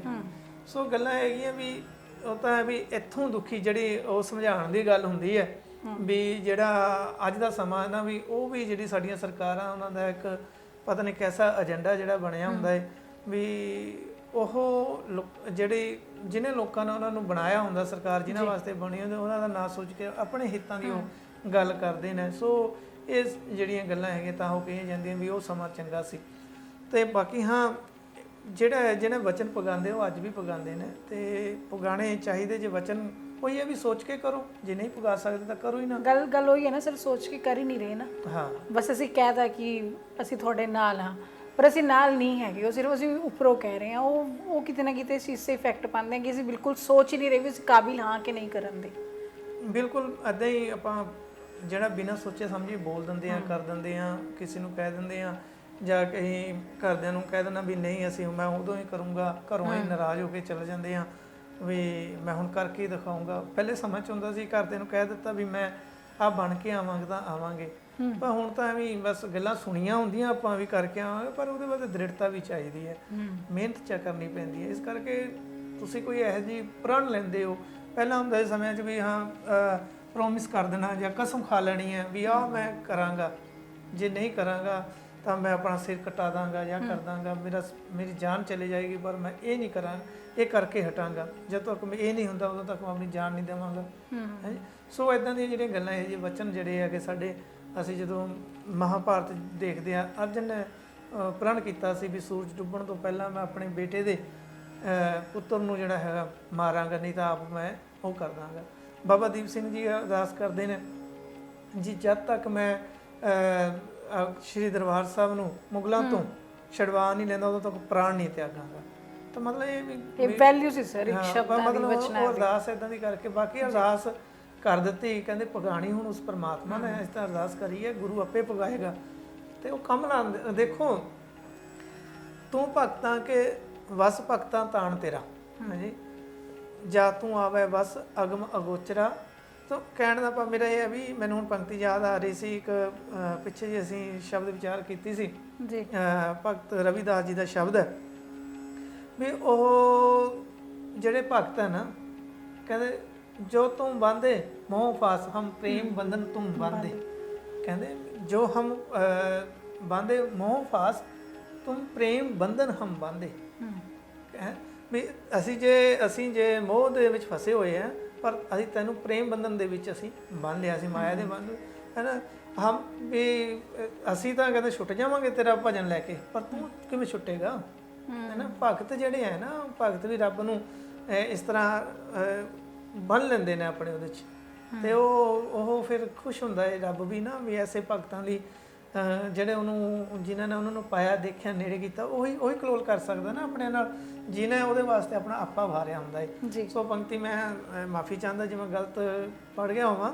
ਸੋ ਉਹ ਭਾਵ ਇਹ ਸੀ ਮੈਨੂੰ ਹੁਣ ਬਾਣੀ ਦਾ ਉਹ ਜਿਹੜਾ ਆ ਰਿਹਾ ਵੀ ਉਹਦੇ 'ਚ ਹੈ ਵੀ ਉਹ ਭਗਤ ਜਿਹੜਾ ਹੈਗਾ ਨਾ ਉਹ ਰੱਬ ਨੂੰ ਵਸ ਕਰ ਲੈਂਦਾ ਆਪਣੇ। ਇਹ ਸ਼ਬਦਾਂ ਦੀ ਪਾਵਰ ਹੀ ਹੈ। ਦੇਖੋ ਸਰ ਵੀ ਇੰਨੀ ਜਿਹੜੇ ਭਗਤ ਸੀਗੇ ਗੱਲ ਕਰ ਜਾਂਦੇ ਸੀ, ਤੇ ਹੁਣ ਜਿਵੇਂ ਸਾਡਾ ਅੱਜ ਦਾ ਇਹ ਹੈਗਾ ਹੀ ਹੈ ਟੌਪਿਕ ਹੀ ਹੈ ਵੀ ਪਹਿਲੇ ਤੋਲੋ ਫਿਰ ਬੋਲੋ, ਤਾਂ ਸੋਚ ਵਿਚਾਰ ਕੇ ਗੱਲ ਕਰਨੀ ਹੈ ਜਿਹੜੀ ਬਹੁਤ ਜ਼ਿਆਦਾ ਜ਼ਰੂਰੀ ਹੈ। ਕਿੰਨੀ ਵੱਡੀ ਗੱਲ ਹੈ, ਜੋ ਹਮ ਬਾਂਧੇ ਮੋਹ ਫਾਸ ਤੁਮ ਪ੍ਰੇਮ ਬੰਧਨ ਹਮ ਬਾਂਧੇ ਜੀ, ਹੈ ਨਾ। ਉਹ ਤੁਮਰੇ ਕੁਛ ਏਦਾਂ ਸੀ ਵੀ ਤੂੰ ਆਪਣੇ ਹੁਣ ਛੁੱਟਣ ਦਾ ਹਿੱਲਾ ਕਰ, ਅਸੀਂ ਤਾਂ ਤੇਰਾ ਨਾਮ ਲੈ ਕੇ ਛੁੱਟ ਜਾਵਾਂਗੇ। ਅਗਲੀ ਪੰਕਤੀਆਂ ਮੈਂ ਵਿਸਰ ਗਿਆ ਵੀ ਉਹ ਅਗਲੀ ਵੇਦਾਂ ਕਹਿੰਦੇ ਅਸੀਂ ਤਾਂ ਤੇਰਾ ਨਾਮ ਪ੍ਰਮਾਤਮਾ ਵਾਹਿਗੁਰੂ ਤੇਰਾ ਨਾਮ ਲੈ ਕੇ ਛੁੱਟ ਜਾਵਾਂਗੇ, ਪਰ ਤੂੰ ਕਿਵੇਂ ਛੁੱਟੇਗਾ ਸਾਡੇ ਜਿਹੜੇ ਬੰਧਨਾਂ ਚੋਂ ਹੈ, ਜਿਹੜੇ ਅਸੀਂ ਪ੍ਰੇਮ ਬੰਧਨ ਪ੍ਰੇਮ ਦੇ ਬੰਧਨ 'ਚ ਬੰਧ ਲਿਆ।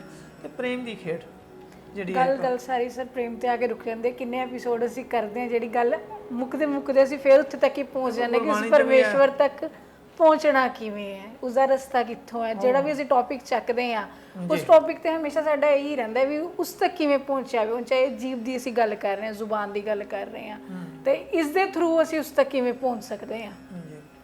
ਉਹੀ ਹੈ ਵੀ ਇਹ ਜੇ ਪਿਆਰ ਦੇ ਬੋਲ ਉਸ ਪਿਆਰੇ ਲਈ ਬੋਲੇ ਜਾਣਗੇ। ਦੇਖੋ ਜਿਹਨੂੰ ਅਸੀਂ ਪਿਆਰ ਕਰਦੇ ਹਾਂ, ਜਿਹਦੇ ਨੇੜੇ ਜਾਣਾ ਚਾਹੁੰਦੇ ਹਾਂ, ਅਸੀਂ ਉਹਦੇ ਲਈ ਹਰ ਹਿੱਲਾ ਵਸੀਲਾ ਵਰਤਦੇ ਹਾਂ, ਹਰ ਹੱਦ ਤੱਕ ਜਾਂਦੇ ਹਾਂ। ਜੇ ਇੰਨੀ ਕੁ ਹੱਦ ਅਸੀਂ ਉਸ ਪਰਮਾਤਮਾ ਨੂੰ ਪਾਉਣ ਵਾਸਤੇ ਕਰ ਲਈਏ ਨਾ, ਤੇ ਹਰ ਹੱਦ ਤੱਕ ਜਾਣ ਦੀ ਕੋਸ਼ਿਸ਼ ਕਰੀਏ, ਉਹ ਇੰਨੀ ਹੱਦਾਂ ਜਾਣ ਵੀ ਨਹੀਂ ਦਿੰਦਾ। ਮੈਂ ਇੱਕ ਗੱਲ ਕਰਦਾ ਵੀ ਯਾਰ ਜਿੰਨਾ ਅਸੀਂ ਸੰਸਾਰ ਦੇ ਵਿੱਚ ਜ਼ੋਰ ਲਾ ਦਿੰਦੇ ਨਾ ਜੀ, ਹੈ ਨਾ, ਵੀ ਜੇ ਉਹਦੇ ਕੀਤੀ ਨਾ ਇੱਕ ਗੁਣਾ, ਮਤਲਬ ਉਹ ਜੇ 100% ਆਪਾਂ ਇੱਕ ਯਤਨ ਕਰਦੇ ਕਿ ਚੀਜ਼ ਨੂੰ ਸੰਸਾਰਿਕ ਵਸਤੂ ਨੂੰ ਪਾਉਣ ਵਾਸਤੇ, ਜਿਹਨੂੰ ਵੀ ਬੜੀ ਬੇਸਬਰੀ ਨਾਲ ਚਾਹੁੰਦੇ ਆ, ਕੋਈ ਚਾਹੇ ਨੌਕਰੀ ਹੈ, ਚਾਹੇ ਕੋਈ ਡਿਗਰੀ ਹੈ, ਚਾਹੇ ਕੋਈ ਪਿਆਰ ਹੈ ਆਪਣਾ, ਚਾਹੇ ਕੋਈ ਵਸਤੂ ਹੈ, ਜੋ ਉਹਨੂੰ ਪਾਉਣ ਵਾਸਤੇ ਜਿੰਨਾ ਯਤਨ ਕਰਦੇ ਉਹਦੇ 'ਚ 1% ਜੇ ਅਸੀਂ ਪਰਮਾਤਮਾ ਵੱਲ ਨੂੰ ਪਾ ਦਈਏ ਨਾ, ਯਤਨ ਕਰ ਲਈਏ ਉਹਨਾਂ, ਤਾਂ ਮੈਨੂੰ ਲੱਗਦਾ ਵੀ ਅਸੀਂ ਛੇਤੀ ਪਾ ਲਾਂਗੇ। ਉਹ ਪਰਮਾਤਮਾ ਇੰਨੀ ਛੇਤੀ ਮਿਲ ਜਾਂਦਾ ਹੈ। ਕਹਿੰਦੇ ਨਾ ਵੀ ਬੁੱਲਾ ਕਹਿੰਦਾ ਬੁੱਲਿਆ ਰੱਬ ਦਾ ਕੀ ਪਾਣਾ, ਇੱਥੋਂ ਪੁੱਟਣਾ ਇੱਧਰ ਲਾਉਣਾ ਹੈ ਨਾ। ਸੋ ਉਹਦਾ ਤਾਂ ਹੈ ਹੀ ਆ ਵੀ ਇੱਕ ਘੜੀ ਆਦੀ ਹੁਤੇ ਯਾਦ ਭਗਤ ਨਸੇਤੀ ਗੋਸ਼ਟ ਜੋ ਕਿ ਨੇ ਸੁਲਭ। ਮੈਂ ਬਹੁਤ ਵਾਰ ਅਸੀਂ ਇਹ ਗੱਲ ਬੋਲਦੇ ਹਾਂ ਵੀ ਇਹ ਪੰਕਤੀ ਗੁਰਬਾਣੀ ਹੈ, ਉਹਨੂੰ ਉਹ ਮਿੰਟਾਂ 'ਚ ਮਿਲ ਜਾਂਦਾ ਉਹ। ਤੇ ਪਰ ਜਿਹਨਾਂ ਸਦੀਆਂ ਤਾਂ ਲੱਗਦੀਆਂ ਵੀ ਅਸੀਂ ਉਹ ਨਾ ਇੱਕ ਰਸਤਾ ਜਿਹੜਾ ਇੱਕ ਪੈਂਡਾ ਜਿਹੜਾ ਚੱਲਣਾ ਸੀ ਉਹ ਪੈਂਡਾ ਨਹੀਂ ਤੁਰਦੇ। ਤੇ ਜਿਹੜਾ ਉਹ ਤਾਂ ਕਿ ਉਹ ਇੱਕ ਪੈਂਡਾ ਅਸੀਂ ਤੁਰੇ ਤੇ ਕਰੋੜ ਕਦਮ ਉਹ ਅੱਗੇ ਹੋਵੇ, ਉਹ ਤਿਆਰ ਬੈਠਾ ਵੀ ਉਹ ਮੇਰਾ ਪਿਆਰਾ ਇੱਕ ਕਦਮ ਚੱਲੇ, ਪਰ ਅਸੀਂ ਇੱਕ ਕਦਮ ਹੀ ਨਹੀਂ ਪੁੱਟਦੇ ਹੈਗੇ।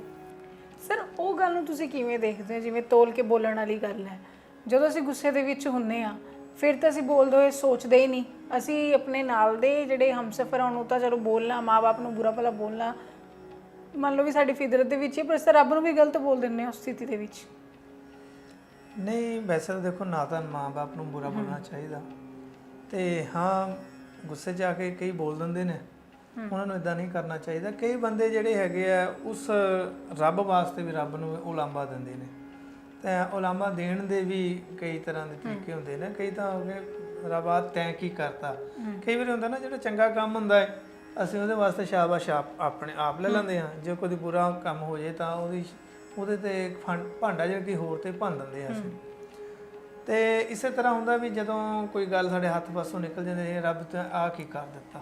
ਮੇਰੇ ਕਹਿਣ ਦਾ ਸਰ ਇੰਨਾ ਖੈਰ ਮੇਰੇ ਸਵਾਲ ਦਾ ਵੀ ਜਦੋਂ ਅਸੀਂ ਇਦਾਂ ਗੁੱਸੇ 'ਚ ਬੋਲਦੇ ਹਾਂ, ਜਦੋਂ ਸਾਨੂੰ ਰਿਅਲਾਈਜ਼ ਹੁੰਦਾ ਹੈ ਵੀ ਅਸੀਂ ਗਲਤ ਬੋਲ ਚੁੱਕੇ ਹਾਂ, ਤੇ ਆਪਣੇ ਪੇਰੈਂਟਸ ਤੋਂ ਤਾਂ ਅਸੀਂ ਮਾਫੀ ਮੰਗ ਲੈਂਦੇ ਹਾਂ ਜਿਹਨੂੰ ਵੀ ਅਸੀਂ ਗਲਤ ਬੋਲਦੇ ਹਾਂ, ਪਰ ਅਸੀਂ ਉਹ ਪਰਮਾਤਮਾ ਤੋਂ ਸੌਰੀ ਫੀਲ ਕਰਨਾ ਹੀ ਭੁੱਲ ਜਾਂਦੇ ਹਾਂ। ਮੈਨੂੰ ਇਹ ਲੱਗਦਾ ਵੀ ਬੰਦਾ ਨਾ ਰੱਬ ਦਾ ਫਿਰ ਕਿਤੇ ਮੰਗ ਲੈਂਦਾ ਹੋਣਾ। ਇਹ ਬੰਦੇ ਦੀ ਫਿਤਰਤ ਹੋ ਗਈ। ਮਾਂ-ਬਾਪ ਦਾ ਬਿਲਕੁਲ ਕੋਈ ਹੋਏਗਾ ਜਿਹੜਾ ਮਾਂ-ਬਾਪ ਤੋਂ ਮਾਫੀ ਮੰਗ ਲੈਂਦਾ ਬੋਲ ਕੇ। ਪਹਿਲਾਂ ਤਾਂ ਜਿਹੜਾ ਮਾਫੀ ਮੰਗਣ ਵਾਲਾ ਬੰਦਾ ਹੁੰਦਾ ਨਾ, ਕੋਈ ਬਹੁਤ ਰੇਅਰ ਹੁੰਦੇ ਜਿਹੜੇ ਆਪਣੇ ਮਾਂ-ਬਾਪ ਨਾਲ ਲੜਨ, ਤੇ ਪਰ ਹਾਂ ਜਿਹੜੇ ਲੜ ਜਾਂਦੇ ਆ ਫਿਰ ਉਹ ਬਹੁਤ ਘੱਟ ਹੀ ਹੁੰਦੇ ਨੇ ਜਿਹੜੇ ਮਾਫੀ ਮੰਗਦੇ ਨੇ।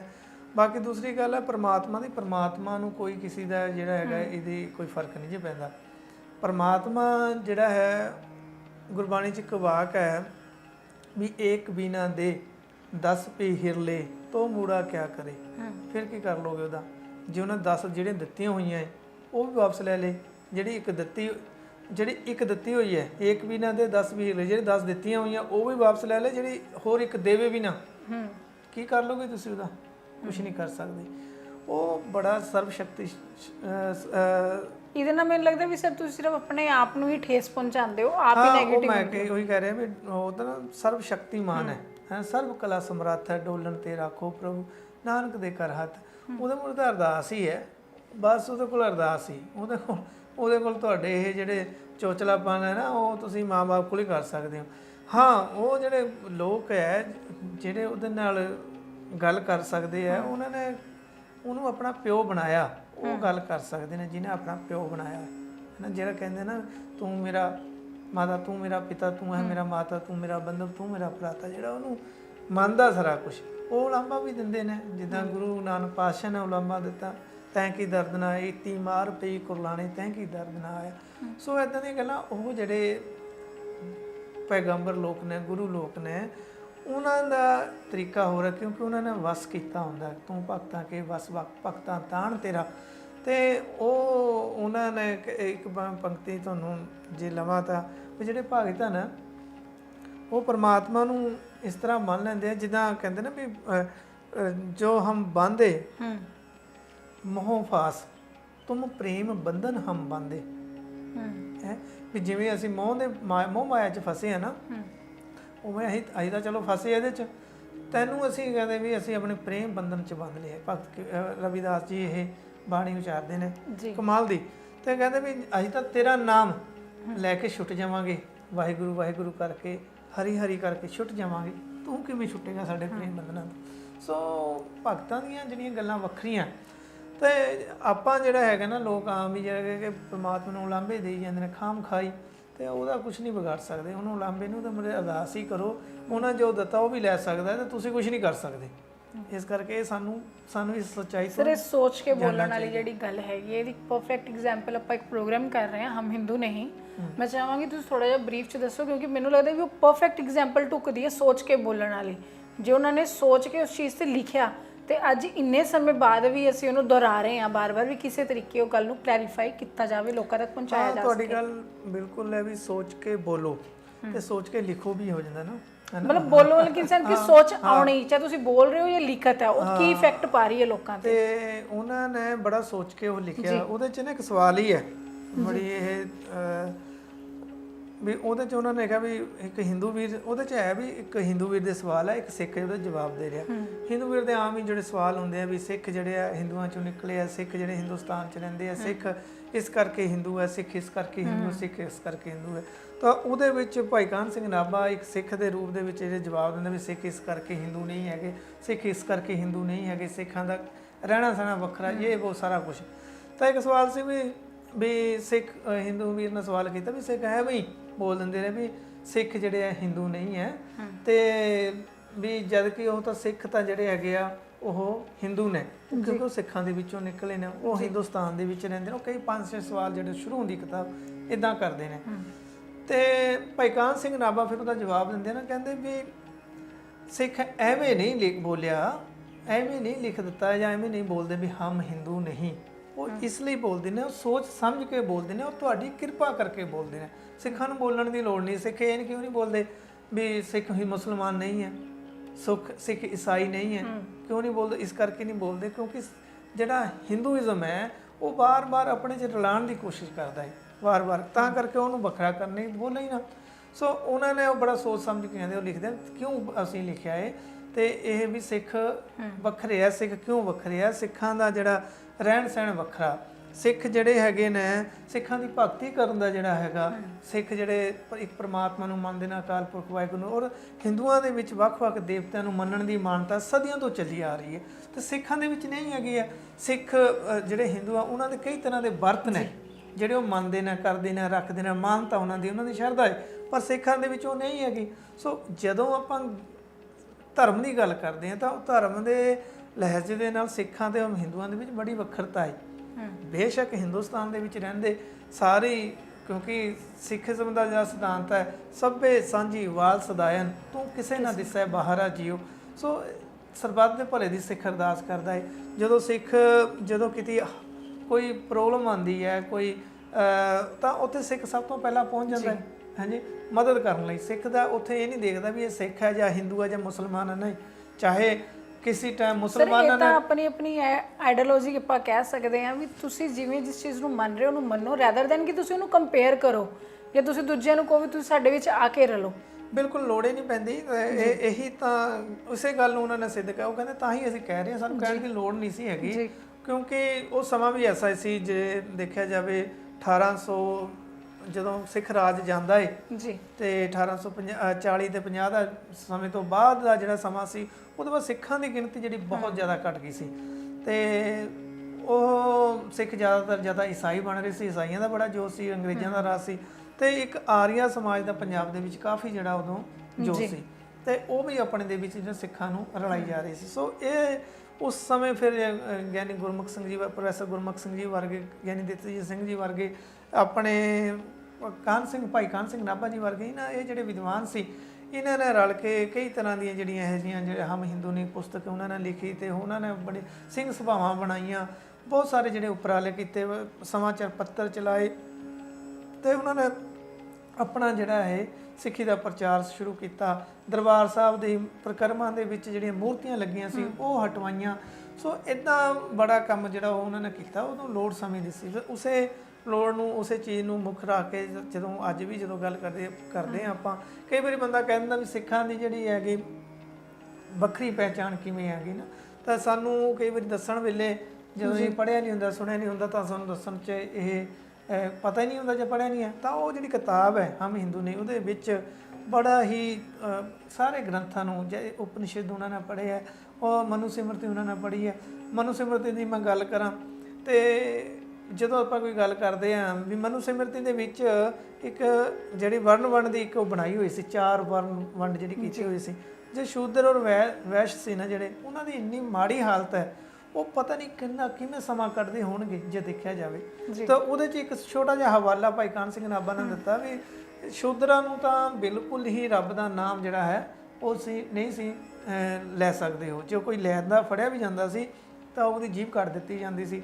ਜੇ ਕੋਈ ਸੁਣਦਾ ਸੀ ਉਹਦੇ ਕੰਨਾਂ ਵਿੱਚ ਤੱਤਾ ਤੇਲ ਪਾ ਦਿੱਤਾ ਜਾਂਦਾ ਸੀ। ਤੇ ਮਤਲਬ ਬਿਲਕੁਲ ਰੱਬ ਦਾ ਨਾਂ ਨਹੀਂ ਲੈ ਸਕਦੇ ਸੀ। ਔਰ ਇੱਥੋਂ ਤੱਕ ਲਿਖਿਆ ਹੋਇਆ ਮਨੂ ਸਿਮਰਤੀ ਦੇ ਵਿੱਚ ਜਾਂ ਇੱਕ ਦੋ ਹੋਰ ਕਿਤਾਬਾਂ ਨੇ ਉਹਦੇ 'ਚ ਨਾਮ ਹੈ ਤੇ ਵੀ ਉਹ ਜੇ ਇੱਕ ਹਿੰਦੂ ਇੱਕ ਸ਼ੂਦਰ ਜੇ ਉਹਨੂੰ ਕੋਈ ਬ੍ਰਾਹਮਣ ਜੇ ਉਹਨੂੰ ਉਹ ਨਹੀਂ ਦੇ ਸਕਦਾ, ਗਿਆਨ ਨਹੀਂ ਦੇ ਸਕਦਾ। ਅਗਰ ਉਹਦੇ ਘਰ ਦਾ ਜੇ ਖਾ ਲਵੇ ਬ੍ਰਾਹਮਣ ਤੇ ਉਹਦੇ ਨਾਲ ਜੇ ਆਪਣੇ ਘਰ ਆ ਕੇ ਉਹ ਆਪਣੇ ਘਰ ਜੇ ਉਹਦੇ ਘਰ ਖਾ ਕੇ ਉਹਦੇ ਬਾਅਦ ਆਪਣੀ ਘਰ ਵਾਲੀ ਨਾਲ ਸੰਭੋਗ ਕਰਦਾ ਤੇ ਮੁੜ ਕੇ ਉਹਦੇ ਸੰਤਾਨ ਪੈਦਾ ਹੁੰਦੀ ਹੈ ਤਾਂ ਉਹ ਵੀ ਕਹਿੰਦੇ ਸ਼ੂਦਰ ਹੋਏਗੀ। ਮਤਲਬ ਐਡਾ ਵੱਡਾ ਉਹਨਾਂ ਨੇ ਇਹ ਸਾਰੀਆਂ ਗੱਲਾਂ ਉਹਦੇ ਵਿੱਚ ਲਿਖੀਆਂ ਹੈ। ਤੇ ਵੀ ਐਸੀ ਅਵਸਥਾ ਦੇ ਵਿੱਚੋਂ ਜਿਹੜੇ ਉਹ ਬੰਦੇ ਜਦੋਂ ਨਿਕਲਦੇ ਨੇ ਉਹ ਸਦੀਆਂ ਪਰ ਇਹ ਜਿਹੀ ਅਵਸਥਾ ਰਹਿੰਦੀ ਹੈ। ਸੋ ਇੱਦਾਂ ਦਾ ਫਿਰ ਮੁਗਲਾਂ ਦਾ ਰਾਜ ਆਉਂਦਾ। ਮੁਗਲਾਂ ਦੇ ਰਾਜ ਦੇ ਵਿੱਚ ਆਪਣਾ ਹੁੰਦਾ ਉਹ ਸਾਰਿਆਂ ਨੂੰ ਮੁਸਲਮਾਨ ਬਣਾਉਣ ਫਿਰਨੇ ਲੱਗ ਜਾਂਦੇ ਨੇ ਤੇ ਮੁਸਲਮਾਨਾਂ ਤੋਂ ਬਾਅਦ ਫਿਰ ਅੰਗਰੇਜ਼ ਆ ਜਾਂਦਾ। ਅੰਗਰੇਜ਼ ਈਸਾਈਆਂ ਵੱਲੋਂ ਤੁਰ ਪੈ ਜਾਂਦੇ ਤੇ ਉਹ ਆਪਣਾ ਜਿਹੜਾ ਕੰਮ ਇਹ ਜਿਹਦਾ ਡੰਡਾ ਹੁੰਦਾ ਫਿਰ ਉਹ ਆਪਣਾ ਡੰਡਾ ਚਲਾਉਂਦਾ ਹੈ। ਤੇ ਉਹ ਬਾਕੀ ਜਿਹੜੇ ਆ ਉਹ ਜੂਝਦੇ ਰਹਿੰਦੇ ਨੇ। ਸਿੱਖ ਉਦੋਂ ਵੀ ਜੂਝਦੇ ਸੀ, ਸੁੱਖ ਹੁਣ ਵੀ ਜੂਝਦੇ ਨੇ। ਹੁਣ ਦੁੱਖ ਇਹ ਹੁੰਦਾ ਹੈ ਵੀ ਜਿਨ੍ਹਾਂ ਲਈ ਜੂਝੇ ਸੀ ਹੁਣ ਉਹਨਾਂ ਨਾਲ ਜੂਝ ਰਹੇ ਆ। ਸੋ ਇਹ ਜਿਹੜੀ ਇੱਕ ਜਦੋਂ ਕਹਿੰਦੇ ਨਾ ਵੀ ਆਪਣਾ ਜਿਹਨੂੰ ਕਿਹਾ ਹੋਵੇ, ਜਦੋਂ ਤੁਸੀਂ ਉਹ ਹੀ ਤੁਹਾਨੂੰ ਟੇਢੀ ਅੱਖ ਨਾਲ ਦੇਖਣ ਲੱਗ ਪਵੇ ਨਾ ਫਿਰ ਉਦੋਂ ਦੁੱਖ ਬੜਾ ਹੁੰਦਾ ਹੈ। ਜਦੋਂ ਆਪਣਾ ਵਾਰ ਕਹਿੰਦਾ ਘਰ ਦਾ ਭੇਤੀ ਲੰਕਾ ਢਾਏ। ਉਹ ਕਿਉਂ ਕਹਿੰਦੇ ਨੇ ਵੀ ਜਦੋਂ ਰਾਵਣ ਦਾ ਭਰਾ ਹੀ ਉਹਦਾ ਵੈਰੀ ਬਣ ਗਿਆ, ਉਹੀ ਉਹਦੀਆਂ ਜਾ ਕੇ ਕਮਜ਼ੋਰੀਆਂ ਦੱਸਣ ਲੱਗ ਪਿਆ। ਹੁਣ ਤਾਂ ਰਾਮ ਜੀ ਚਾਹੇ ਤੀਰ ਮਾਰੇ ਚਾਹੇ ਨਾ ਮਾਰੇ, ਚਾਹੇ ਢਿੱਡ 'ਚ ਮਾਰੇ ਜਾਂ ਗਲ 'ਚ ਮਾਰੇ, ਉਹ ਤਾਂ ਵਿਚਾਰਾ ਜਿਉਂਦਾ ਹੀ ਮਰ ਗਿਆ। ਰਾਵਣ ਤਾਂ ਜਿਉਂਦਾ ਹੀ ਮਰ ਗਿਆ ਨਾ, ਘਰ ਦਾ ਹੀ ਬੰਦਾ ਜਾ ਕੇ ਜਦੋਂ ਰਲ ਜੇ। ਸੋ ਇਹ ਗੱਲਾਂ ਵੀ ਜਿਨ੍ਹਾਂ ਵਾਸਤੇ ਸਾਰਾ ਕੁਛ ਆਪਣੇ 47 'ਚ ਕੀਤਾ, ਜਿਨ੍ਹਾਂ ਵਾਸਤੇ ਸਾਲਾਂ ਬੱਧੀ ਲੜਦੇ ਰਹੇ, ਸਿੱਖ ਲੜਦੇ ਰਹੇ, ਉਹ ਹੀ ਮੁਗਲਾਂ ਨਾਲ ਲੜਦੇ ਰਹੇ, ਫਿਰ ਅੰਗਰੇਜ਼ਾਂ ਨਾਲ ਲੜਦੇ ਰਹੇ। ਤੇ ਉਹ ਜਾ ਕੇ ਜਦੋਂ ਨਹੀਂ ਸਾਰ ਲੈਂਦੇ ਤਾਂ ਫਿਰ ਜਾ ਕੇ ਫਿਰ ਕਿਤੇ ਨਾ ਕਿਤੇ ਜਿਹੜਾ ਤੋਖਲਾ ਜਿਹੜਾ ਉਹਨਾਂ ਦੇ ਮਨ 'ਚ ਆ ਜਾਂਦਾ ਹੈ। ਅੱਜ ਦਾ ਟੌਪਿਕ ਹੈ ਸਰ ਜਿਹੜਾ ਤੋਲੋ ਬੋਲੋ। ਤੇ ਮੈਨੂੰ ਲੱਗਦਾ ਵੀ ਇਹ ਜਿਹੜੀ ਹਮ ਹਿੰਦੂ ਨਹੀਂ ਹੈ ਇਹ ਇੱਕ ਉਸਦੀ ਪਰਫੈਕਟ ਐਗਜ਼ਾਮਪਲ ਹੈ, ਕਿਉਂਕਿ ਉਹਨਾਂ ਨੇ ਇੰਨੀ ਵਿਚਾਰ ਕਰਕੇ ਇਹ ਚੀਜ਼ ਲਿਖੀ ਤੇ ਅੱਜ ਉਸ ਤੋਂ ਬਾਅਦ ਅਸੀਂ ਇੰਨੀਆਂ ਗੱਲਾਂ ਹੁਣ ਤੁਸੀਂ ਦੇਖ ਲਓ ਤੋਲ ਕੇ ਬੋਲ ਰਹੇ ਹੋ ਕਿ ਤੁਸੀਂ ਉਸ ਚੀਜ਼ 'ਤੇ ਸੋਚ ਵਿਚਾਰ ਕਰਕੇ ਉਹ ਰੀਡਿੰਗ ਕਰਨ ਤੋਂ ਬਾਅਦ ਤੁਸੀਂ ਉਸ ਚੀਜ਼ ਨੂੰ ਬੋਲ ਪਾ ਰਹੇ ਹੋ। ਬਿਲਕੁਲ ਹੈ ਨਾ। ਤੇ ਆਮ ਜ਼ਿੰਦਗੀ ਦੇ ਵਿੱਚ ਵੀ ਸਾਨੂੰ ਆਪਣੇ ਜਿਹੜੇ ਤੋਲ ਕੇ ਦਾ ਮਤਲਬ ਇਹ ਨਹੀਂ ਹੈ ਵੀ ਤੁਸੀਂ ਤੋਲਣਾ ਹੈ, ਇਹਦਾ ਮਤਲਬ ਹੈ ਕਿ ਤੁਸੀਂ ਵਿਚਾਰ ਕਰਕੇ ਕੋਈ ਵੀ ਗੱਲ ਬੋਲਣੀ ਹੈ। ਤੁਹਾਡੇ ਕਿਹੜੀਆਂ ਗੱਲਾਂ ਦਾ, ਕਿਹੜੀ ਚੀਜ਼ਾਂ ਦਾ ਕਿਸੇ ਬੰਦੇ 'ਤੇ, ਤੁਹਾਡੇ ਰਿਸ਼ਤੇਦਾਰਾਂ 'ਤੇ, ਤੁਹਾਡੇ ਮਾਂ-ਬਾਪ 'ਤੇ ਉਸ 'ਤੇ ਕੀ ਅਸਰ ਹੁੰਦਾ ਹੈ ਤੇ ਤੁਹਾਨੂੰ ਜ਼ਰੂਰ ਦੇਖਣਾ ਚਾਹੀਦਾ ਵੀ ਮੇਰੇ ਬੋਲ ਨੂੰ ਕਿੰਨੀ ਕੁ ਸੱਟ ਪਹੁੰਚਾ ਸਕਦੇ ਨੇ। ਹਾਂ ਵੀ ਇਹਦੇ ਨਾਲ ਕੀ ਅਸਰ ਹੋਏਗਾ, ਜੇ ਮਾੜਾ ਅਸਰ ਹੋ ਰਹੇਗਾ, ਇਹਦੇ ਨਾਲ ਕਿਹਦਾ ਘਰ ਟੁੱਟ ਰਿਹਾ ਜਾਂ ਜ਼ਿਆਦਾ ਹੋਏਗਾ ਤਾਂ ਉਹ ਤੁਹਾਨੂੰ ਉਹ ਸੰਕੋਚ ਕਰ ਲੈਣਾ ਚਾਹੀਦਾ। ਐਸੀ ਗੱਲ ਨਹੀਂ ਬੋਲਣੀ ਚਾਹੀਦੀ ਜਿੰਨਾ ਬੰਦੇ ਨੂੰ ਠੇਸ ਪਹੁੰਚ ਜਾਵੇ। ਕਹਿੰਦੇ ਆ ਨਾ ਵੀ ਬੋਲ ਜਿਹੜੇ ਆ ਨਾ ਬੋਲ ਪੱਥਰ ਨੂੰ ਪਾੜ ਦਿੰਦੇ ਨੇ ਤੇ ਉਹ ਐਸੇ ਬੋਲ ਨਹੀਂ ਬੋਲਣੇ ਚਾਹੀਦੇ। ਤੇ ਸੌਫਟ ਜਿਹੜੀ ਹੈ ਜ਼ੁਬਾਨ ਆਪਣੀ ਰੱਖਣੀ ਚਾਹੀਦੀ ਹੈ। ਬੜਾ ਸੋਚੋ ਜਿੱਥੇ ਲੋੜ ਪੈਂਦੀ ਹੈ ਜਿਹੜੀ ਜੋਸ਼ ਭਰੀ ਬੋਲੀ ਬੋਲਣ ਦੀ ਉੱਥੇ ਬੋਲਣੀ ਵੀ ਚਾਹੀਦੀ ਹੈ, ਪਰ ਐਵੇਂ ਨਹੀਂ ਐਸੇ ਬੋਲ ਚੁਗਲੀਆਂ ਕਰਨੀਆਂ ਜਾਂ ਇੱਦਾਂ ਕਿਹਦੇ ਘਰ ਬਰਬਾਦ ਕਰਨੇ ਆ ਵੀ ਲੋਕਾਂ ਨੂੰ ਆਦਤ ਹੁੰਦੀ ਹੈ। ਤਾਂ ਉਹਨਾਂ ਤੋਂ ਸੰਕੋਚ ਜਿਹੜਾ ਉਹ ਜ਼ਰੂਰ ਸਾਨੂੰ ਕਰਨਾ ਚਾਹੀਦਾ ਹੈ। ਤੇ ਉਹ ਮੈਂ ਇੱਕ ਪਿੱਛੇ ਜੇ ਸਾਡਾ ਐਪੀਸੋਡ ਕੀਤਾ ਸੀ ਜਿਹੜਾ ਅਸੀਂ, ਤੇ ਉਹਦੇ ਵਿੱਚ ਕਾਮ ਕ੍ਰੋਧ ਲੋਭ ਹੰਕਾਰ ਦੀ ਜਿਹੜੀ ਗੱਲ ਕੀਤੀ ਸੀ ਮੇਰੇ ਤਾਂ ਗੱਲ ਕਰੀ ਗਈ ਵੀ ਕਾਮ ਕ੍ਰੋਧ ਲੋਭ ਹੰਕਾਰ ਜਿਹੜਾ ਹੈਗਾ ਗੁਰਮਤਿ ਦੇ ਵਿੱਚ ਜਿੱਦਾਂ ਵੀ ਇਹਨੂੰ ਤਿਆਗਣਾ ਨਹੀਂ ਤੇ ਸਗੋਂ ਇਹਨੂੰ ਕੰਟਰੋਲ 'ਚ ਰੱਖਣਾ ਹੈ। ਕਿਉਂਕਿ ਕਈ ਕਥਾਵਾਚਕਾਂ ਤੋਂ ਮੈਂ ਇਹ ਸੁਣੀ ਸੀ ਗੱਲ। ਤੇ ਮੇਰਾ ਇੱਕ ਦੋਸਤ ਆ, ਉਹਨਾਂ ਗੁਰਬਾਣੀ ਦੇ ਮੈਨੂੰ ਪੰਕਤੀਆਂ 8-10 ਭੇਜ ਦਿੱਤੀਆਂ ਜਿਹਦੇ 'ਚ ਲਿਖਿਆ ਵੀ ਕਾਮ ਕ੍ਰੋਧ ਲੋਭ ਮੋਹ ਤਿਆਗਣਾ, ਵੀ ਤਿਆਗਣ ਦੀ ਗੱਲ ਕੀਤੀ ਹੈ। ਭਾਈ ਸਾਹਿਬ ਤੁਸੀਂ ਤਾਂ ਕਹੀ ਜਾਂਦੇ ਹੋ ਵੀ ਤਿਆਗਣਾ ਨਹੀਂ ਹੈਗਾ, ਤੇ ਇਹ ਤਾਂ ਸਪਸ਼ਟ ਲਿਖਿਆ ਹੈ ਜੀ। ਤੇ ਮੈਂ ਵੀ ਰਿਅਲਾਈਜ਼ ਕੀਤਾ ਵੀ ਵਾਕਈ ਹੁਣ ਮੈਂ ਜੇ ਆਪਣੀ ਸਫਾਈ ਦੇਈ ਜਾਵਾਂ ਵੀ ਨਹੀਂ ਇਹ ਗਲਤ ਨਹੀਂ, ਹਾਂ ਉੱਥੇ ਸਪਸ਼ਟ ਲਿਖਿਆ ਉਹਨਾਂ ਨੇ ਵੀ ਕਾਮ ਕ੍ਰੋਧ ਲੋਭ ਮੋਹ ਤਿਆਗਣਾ। ਪਰ ਮੈਂ ਇਹੀ ਸਵਾਲ ਫਿਰ ਆਪਣੇ ਕਈ ਜਿਹੜੇ ਮੇਰੇ ਜਾਣਕਾਰ ਨੇ, ਦੋਸਤ ਮਿੱਤਰ ਕਥਾਵਾਚਕ ਨੇ, ਚੰਗੇ ਨੇ, ਕਿਉਂਕਿ ਉਹਨਾਂ ਨਾਲ ਗੱਲ ਕਰੀ। ਮੈਂ ਕਿਹਾ ਇਹ ਕਾਮ ਕ੍ਰੋਧ ਲੋਭ ਮੋਹ ਤਿਆਗਣਾ ਦੇ ਲਈ ਸਿੱਖ ਲਈ ਕੀ ਇੱਕ ਇਹਦਾ ਉਹ ਹੈਗਾ ਉਪਦੇਸ਼ ਕੀ ਹੈਗਾ, ਗੁਰਬਾਣੀ ਕੀ ਕਹਿੰਦੀ ਹੈ ਤੇ ਵੀ ਸਿੱਖ ਨੂੰ ਇਹ ਤਿਆਗ ਦੇਣੀ ਚਾਹੀਦੀ ਆ। ਉਹ ਕਹਿੰਦੇ ਨਹੀਂ, ਮਤਲਬ ਪਹਿਲਾ ਜਵਾਬ ਉਹਨਾਂ ਦਾ ਉਹੀ ਸੀ ਜਿਹੜਾ ਆਮ ਹੀ ਅਸੀਂ ਸੁਣਦੇ ਹਾਂ ਵੀ ਨਹੀਂ ਇਹਨਾਂ ਨੂੰ ਕੰਟਰੋਲ ਕਰਨਾ ਚਾਹੀਦਾ, ਇੱਦਾਂ ਕਰਨਾ ਚਾਹੀਦਾ ਹੈ ਨਾ। ਫਿਰ ਜਦੋਂ ਮੈਂ ਉਹਨਾਂ ਨੂੰ ਇਹ ਤੁੱਕਾਂ ਦੱਸੀਆਂ ਬੋਲੀਆਂ ਤੇ ਉਹ ਕਹਿੰਦੇ ਵੀ ਗੁਰਬਾਣੀ ਦਾ ਇੱਥੇ ਪ੍ਰਕਰਨ ਇਹ ਹੈ, ਇੱਥੇ ਇਹ ਹੈ, ਇੱਥੇ ਇਹ ਹੈ, ਤੇ ਹਰ ਸ਼ਬਦ ਦਾ ਆਪਣਾ ਭਾਵ ਹੈ। ਹਾਂਜੀ, ਤੇ ਗ੍ਰਸਤੀ ਜੀਵਨ ਨੂੰ ਵੀ ਜਿਹੜਾ ਹੈਗਾ ਉਹ ਇੱਕ ਪ੍ਰਧਾਨਤਾ ਦਿੱਤੀ ਹੈ ਗੁਰਮਤਿ ਦੇ ਵਿੱਚ। ਗ੍ਰਸਤੀ ਤੋਂ ਬਾਅਦ ਕੁਝ ਨਹੀਂ ਹੈਗਾ। ਤੇ ਗ੍ਰਸਤੀ ਹੈ ਤਾਂ ਉੱਥੇ ਕਾਮ ਦਾ ਵੀ ਹੋਣਾ ਬੜਾ ਜ਼ਰੂਰੀ ਹੈ। ਉੱਥੇ ਸਾਰੇ ਰਿਸ਼ਤੇ ਵੀ ਤੁਹਾਡੇ ਚੱਲਣਗੇ। ਸੋ ਮੈਂ ਵੀ ਉਸੇ ਲਹਿਜੇ ਨਾਲ ਗੱਲ ਕਰੀ ਸੀ, ਪਰ ਮੈਨੂੰ ਸੀ ਵੀ ਚਲੋ ਨਹੀਂ, ਤਿਆਗ ਸ਼ਬਦ ਦੀ ਜਗ੍ਹਾ ਮੈਨੂੰ ਤਿਆਗਣ ਦੀ ਜਗ੍ਹਾ ਉੱਤੇ ਮੈਨੂੰ ਸ਼ਬਦ ਹੋਰ ਵਰਤ ਲੈਣਾ ਚਾਹੀਦਾ ਸੀ, ਕਿਉਂਕਿ ਤਿਆਗਣ ਨੂੰ ਤਾਂ ਕਿਹਾ ਵੀ ਗੁਰੂ ਸਾਹਿਬ ਨੇ ਕਿਹਾ ਵੀ ਉਹਨਾਂ ਦੇ ਅਧੀਨ ਨਹੀਂ ਆ ਜਾਣਾ ਆਪਾਂ ਨੇ, ਤੇ ਇਹਨਾਂ ਤੋਂ ਦੂਰੀ ਹੀ ਰੱਖਣੀ ਹੈ। ਸੋ ਕਈ ਵਾਰੀ ਹੁੰਦਾ ਵੀ ਆਪਾਂ ਨੂੰ ਗੱਲ ਕਰਨ ਵੇਲੇ ਅਸੀਂ ਫਲੋ ਦੇ ਵਿੱਚ ਕਹਿ ਜਾਂਦੇ ਆ, ਉੱਥੇ ਸਾਡਾ ਭਾਵ ਉਹ ਨਹੀਂ ਹੁੰਦਾ, ਪਰ ਕੱਢਣ ਵਾਲਾ ਹੋਰ ਕੱਢ ਲੈਂਦਾ ਹੈ, ਨਿਕਲ ਜਾਂਦਾ ਹੈ। ਤਾਂ ਫਿਰ ਉੱਥੇ ਇਹ ਵੀ ਵਿਚਾਰ ਕਰਨੀ ਚਾਹੀਦਾ। ਸੋ ਗੱਲ ਕਰਨ ਤੋਂ ਪਹਿਲਾਂ, ਐਸੇ ਪਲੇਟਫਾਰਮ ਤੇ ਗੱਲ ਕਰਨ ਤੋਂ ਪਹਿਲਾਂ ਤਾਂ 100 ਵਾਰ ਸੋਚਣਾ ਚਾਹੀਦਾ, ਇੱਕ ਵਾਰ ਨਹੀਂ। ਤੇ ਕਿੰਨੀ ਵਾਰ ਤੋਲੋ, ਯਾਨੀ ਕਿ ਤੋਲੋ ਹੀ ਤੋਲੋ ਜੀ। ਹਾਂਜੀ, ਖਾਸ ਕਰਕੇ ਜਦੋਂ ਕੋਈ ਐਦਾਂ ਦੀ ਗੱਲ ਕਰਨੀ ਹੈ। ਹਾਂ, ਗੁਰਬਾਣੀ ਤੇ ਵੀ ਹੋਏ, ਧਰਮ ਦੀ ਕੋਈ ਵੀ ਗੱਲ ਹੋਵੇ, ਧਰਮ ਦੀ ਮਾੜੀ ਜੀ ਗੱਲ ਕਰ ਦੋ, ਤੁਹਾਡੀ ਭਾਵਨਾ ਵੀ ਨਹੀਂ ਹੋਏਗੀ ਤਾਂ ਉਹਦਾ ਅਰਥ ਐਸੇ ਨਿਕਲ ਜਾਂਦੇ ਕਈ ਵਾਰੀ ਵੀ ਤੁਸੀਂ ਲੈਣੇ ਤੇ ਦੇਣੇ ਪੈ ਜਾਂਦੇ ਆ ਫਿਰ। ਬਿਲਕੁਲ ਸਰ। ਸੋ ਆਪਣੀ ਜ਼ਿੰਦਗੀ ਨੂੰ ਵੈਲਿਊਏਬਲ ਬਣਾਉਣ ਦੇ ਲਈ, ਚੰਗੇ ਇਨਸਾਨ ਬਣਨ ਦੇ ਲਈ, ਇਹ ਜਿਹੜੇ ਇੱਕ ਕਹਾਣ ਤੇ ਨਾ ਜੇ ਅਸੀਂ ਖੜੇ ਹੋ ਜਾਂਦੇ ਹਾਂ ਕਿ ਅਸੀਂ ਤੋਲ ਕੇ ਬੋਲਣਾ ਹੈ, ਯਾਨੀ ਕਿ ਸੋਚ ਸਮਝ ਕੇ ਹੀ ਗੱਲ ਕਰਨੀ ਹੈ, ਤਾਂ ਅਸੀਂ ਆਪਣੀ ਜ਼ਿੰਦਗੀ ਦੇ ਵਿੱਚ ਤਾਂ ਇੱਕ ਆਪਣਾ ਉਹਦਾ ਉੱਪਰ ਰੱਖਦੇ ਹੀ ਹਾਂ, ਲੇਕਿਨ ਅਸੀਂ ਹੋਰਾਂ ਦੇ ਲਈ ਵੀ ਬੜੇ ਹੀ ਜ਼ਿਆਦਾ ਇੰਪੋਰਟੈਂਟ ਪਰਸਨ ਬਣ ਜਾਂਦੇ ਹਾਂ। ਸਾਡੀ ਜ਼ਿੰਦਗੀ ਇਹ ਬੜੀ ਖੁਸ਼ਹਾਲ ਹੋ ਜਾਂਦੀ ਹੈ, ਕਿਉਂਕਿ ਜਦੋਂ ਅਸੀਂ ਹਰ ਇੱਕ ਚੀਜ਼ ਨੂੰ ਸੋਚ ਵਿਚਾਰ ਕੇ ਕੋਈ ਗੱਲ ਕਰਦੇ ਹਾਂ ਤਾਂ ਸਾਡੇ ਜਿੰਨੇ ਵੀ ਸਗੇ ਸੰਬੰਧੀ ਨੇ ਉਹ ਜ਼ਰੂਰ ਇੱਕ ਵਾਰ ਸਾਨੂੰ ਸੰਪਰਕ ਕਰਦੇ ਆ ਕਿ ਫਲਾਣਾ ਕੰਮ ਕਰਨਾ ਹੈ ਤੇ ਥੋੜੀ ਸਲਾਹ ਚਾਹੀਦੀ ਹੈ। ਤੇ ਉਨੀ ਕੁ ਆਪਣੀ ਵੈਲਿਊ ਬਣਾਉਣ ਦੇ ਲਈ, ਕਿਉਂਕਿ ਹਰ ਇੱਕ ਇਨਸਾਨ ਇਹ ਚਾਹੁੰਦਾ ਵੀ ਯਾਰ ਮੇਰੀ ਵੈਲਿਊ ਹੋ, ਮੈਨੂੰ 4 ਲੋਕ ਜਾਣਨ, ਮੈਨੂੰ ਪੁੱਛਣ ਕਰਨ। ਉਹ ਉਦੋਂ ਹੀ ਹੋ ਸਕਦਾ ਜਦੋਂ ਅਸੀਂ ਕੋਈ ਵੀ ਚੀਜ਼ ਨੂੰ ਸੋਚ ਸਮਝ ਕੇ ਸਿਆਣਪ ਨਾਲ ਉਸ ਤੇ ਫੈਸਲੇ ਲਈਏ। ਬਿਲਕੁਲ, ਗੁਰਬਾਣੀ ਦੇ ਵਿੱਚ ਵੀ ਆਉਂਦਾ ਨਾ ਕਿ ਬਹੁਤਾ ਬੋਲਣ ਚੱਖਣ ਹੋਏ, ਬਿਨ ਬੋਲਿਆ ਜਾਣਾ ਸਭ ਕੋਈ। ਮਤਲਬ ਬਹੁਤਾ ਬੋਲਣ ਨਾਲੋਂ ਕਈ ਬੰਦੇ ਇਦਾਂ ਦੇ ਆ ਵੀ ਜਿਹੜਾ ਇੱਕ ਹਫ਼ਤੇ ਦੇ ਵਿੱਚ ਮੌਨ ਵਰਤ ਰੱਖਦੇ ਨੇ। ਮੌਨ ਮਤਲਬ ਬੋਲਣਾ ਨਹੀਂ ਹੈਗਾ। ਤਾਂ ਉਹ ਮੈਂ ਸਾਡੇ ਇੱਕ ਉਸਤਾਦ ਜੀ ਸੀ, ਮੈਂ ਛੋਟੀ ਜਿਹੀ ਗੱਲ ਤੁਸੀਂ ਮੈਨੂੰ ਉਹਦਾ ਸਮਾਪਤੀ ਕਰਨ ਲੱਗੇ ਸੀ ਜੀ, ਤੇ ਆਪਣੇ ਉਸਤਾਦ ਹੈਗੇ ਨੇ ਉਹ ਚੱਕਰਵਰਤੀ, ਉਹਨਾਂ ਦਾ ਨਾਮ ਅਜੇ ਚੱਕਰਵਰਤੀ ਸਾਹਿਬ ਜੀ। ਤੇ ਉਹ ਆਏ ਪੰਜਾਬੀ ਯੂਨੀਵਰਸਿਟੀ ਪਟਿਆਲਾ ਦੇ ਵਿੱਚ 2004-05 ਦੀ ਗੱਲ ਹੈ ਇਹ। ਤੇ ਉਹ ਕਹਿੰਦੇ ਵੀ ਮੈਂ ਕਿਉਂਕਿ ਮਿਊਜ਼ਿਕ ਨਾਲ ਰਿਲੇਟਡ ਬੰਦੇ ਨਾਲ, ਕਹਿੰਦਾ ਮੈਂ ਹਫ਼ਤੇ 'ਚ ਇੱਕ ਦਿਨ ਮੈਂ ਆਪਣੇ ਆਪ ਨੂੰ ਮੈਂ ਬਿਲਕੁਲ ਬੋਲਦਾ ਨਹੀਂ ਹੈਗਾ, ਇਸ਼ਾਰਿਆਂ 'ਚ ਗੱਲ ਕਰਦਾ ਹੈ। ਕਹਿੰਦੇ ਗਲੇ ਨੂੰ ਮੈਂ ਸਾਹ ਦਿੰਦਾ, ਮੈਂ ਉਹ ਦਿੰਦਾ, ਸਮਾਂ ਦਿੰਦਾ ਵੀ ਗਲੇ ਦੀਆਂ ਨਸਾਂ ਸਾਡੀਆਂ ਅਸੀਂ ਬਹੁਤ ਬੋਲਦੇ ਹਾਂ, ਤਾਂ ਗਾਉਂਦੇ ਹਾਂ, ਜ਼ੋਰ ਲਾਉਂਦੇ, ਗਲੇ ਦਾ ਹੀ ਕੰਮ ਹੈ ਸਾਡਾ। ਤਾਂ ਇਹਨੂੰ ਇੱਕ ਹਫ਼ਤੇ ਦਾ ਮੈਂ ਮੌਨ ਵਰਤ ਹੀ ਰੱਖ ਲੈਂਦਾ। ਕਹਿੰਦੇ ਚਾਹੇ ਇਹਨੂੰ ਤੁਸੀਂ ਮੌਨ ਵਰਤ ਕਹਿ ਲਓ, ਚਾਹੇ ਤੁਸੀਂ ਕਹਿੰਦੇ ਮੇਰਾ ਉਹ ਕਰ ਲਓ ਵੀ ਮੈਂ ਬਿਲਕੁਲ ਗੱਲ ਨਹੀਂ ਕਰਦਾ, ਉਸ ਦਿਨ ਬੋਲਦਾ ਨਹੀਂ ਹੈਗਾ। ਤਾਂ ਕਹਿੰਦੇ ਬੜਾ ਸਕੂਨ ਆ, ਕਈ ਗੱਲਾਂ ਦਾ ਸਕੂਨ ਹੋਰ ਵੀ ਮੈਨੂੰ ਇਸ ਚੀਜ਼ ਦਾ ਨਾਲ ਮਿਲਦਾ ਹੈ। ਤੇ ਉਹ ਮੈਨੂੰ ਹੁਣ ਗੱਲ ਯਾਦ ਆ ਗਈ ਵੀ ਬਿਲਕੁਲ ਹੀ ਸਾਨੂੰ ਨਾ ਜਦੋਂ ਅਸੀਂ ਬਹੁਤ ਘੱਟ ਬੋਲਦੇ ਹਾਂ, ਦਿਮਾਗ ਸ਼ਾਂਤ ਰਹਿੰਦਾ ਹੈ ਤੇ ਕਈ ਗੱਲਾਂ ਸਾਨੂੰ ਜਿਹੜੀ ਜਾਣਕਾਰੀ ਫੋਕਸ ਹੈ ਨਾ ਸਰ, ਮੈਨੂੰ ਲੱਗਦਾ ਕਿ ਉਹ ਜ਼ਿਆਦਾ ਹੋ ਜਾਂਦਾ ਹੈ। ਕਿਉਂਕਿ ਜਦੋਂ ਸਾਨੂੰ ਸਿਰਫ ਬੋਲਣ ਦੀ ਆਦਤ ਨਾ, ਕੁਝ ਸੁਣਨ ਦੀ ਆਦਤ ਨਹੀਂ ਹੈਗੀ, ਇਹਦੇ ਨਾਲ ਸਾਡੀ ਸੁਣਨ ਦੀ ਸ਼ਮਤਾ ਹੈ ਜਿਹੜੀ ਬਹੁਤ ਵੱਧਦੀ ਹੈ। ਤੇ ਜੇ ਸੁਣਨ ਨਾਲ ਹੀ ਸਾਡਾ ਗਿਆਨ ਜਿਹੜਾ ਸਰ ਵੱਧਦਾ ਜ਼ਿਆਦਾ। ਹੁਣ ਜੇ ਅਸੀਂ 4 ਲੋਕਾਂ ਦੇ ਵਿੱਚ ਉੱਠਦੇ ਬੈਠਦੇ ਹਾਂ, ਕਿਸੇ ਇੱਕ ਟੌਪਿਕ ਤੇ ਗੱਲ ਹੋ ਰਹੀ ਹੈ, ਸਭ ਦੇ ਵਿਚਾਰ ਆਉਂਦੇ ਆ, ਤਾਂ ਉਹਦੇ ਨਾਲ ਸਾਡੇ ਵਿਚਾਰਾਂ 'ਚ ਤਾਂ ਵਾਧਾ ਹੁੰਦਾ ਨਾ। ਜੇ ਅਸੀਂ ਬੋਲੀ ਜਾਵਾਂਗੇ, ਆਪਣੀ ਗੱਲ ਅੱਗੇ ਰੱਖਾਂਗੇ, ਤੇ ਫਿਰ ਉਹ ਗੱਲ ਨਹੀਂ ਬਣ ਪਾਏਗੀ। ਬਿਲਕੁਲ। ਤੇ ਜੇ ਤੁਹਾਨੂੰ ਸਾਡਾ ਇਹ ਪ੍ਰੋਗਰਾਮ ਚੰਗਾ ਲੱਗਿਆ ਹੋਵੇ ਤਾਂ ਸਾਨੂੰ ਕਮੈਂਟ 'ਚ ਜ਼ਰੂਰ ਦੱਸੋ, ਤੇ ਅੱਗੇ ਹੀ ਸਾਡੇ ਨਾਲ ਇਸ ਤਰ੍ਹਾਂ ਜੁੜੇ ਰਹਿਣ ਦੇ ਲਈ ਦੇਖਦੇ ਰਹੋ ਵਿਜ਼ਨ 1469। ਸਤਿ ਸ਼੍ਰੀ ਅਕਾਲ। ਸਤਿ ਸ਼੍ਰੀ ਅਕਾਲ ਜੀ।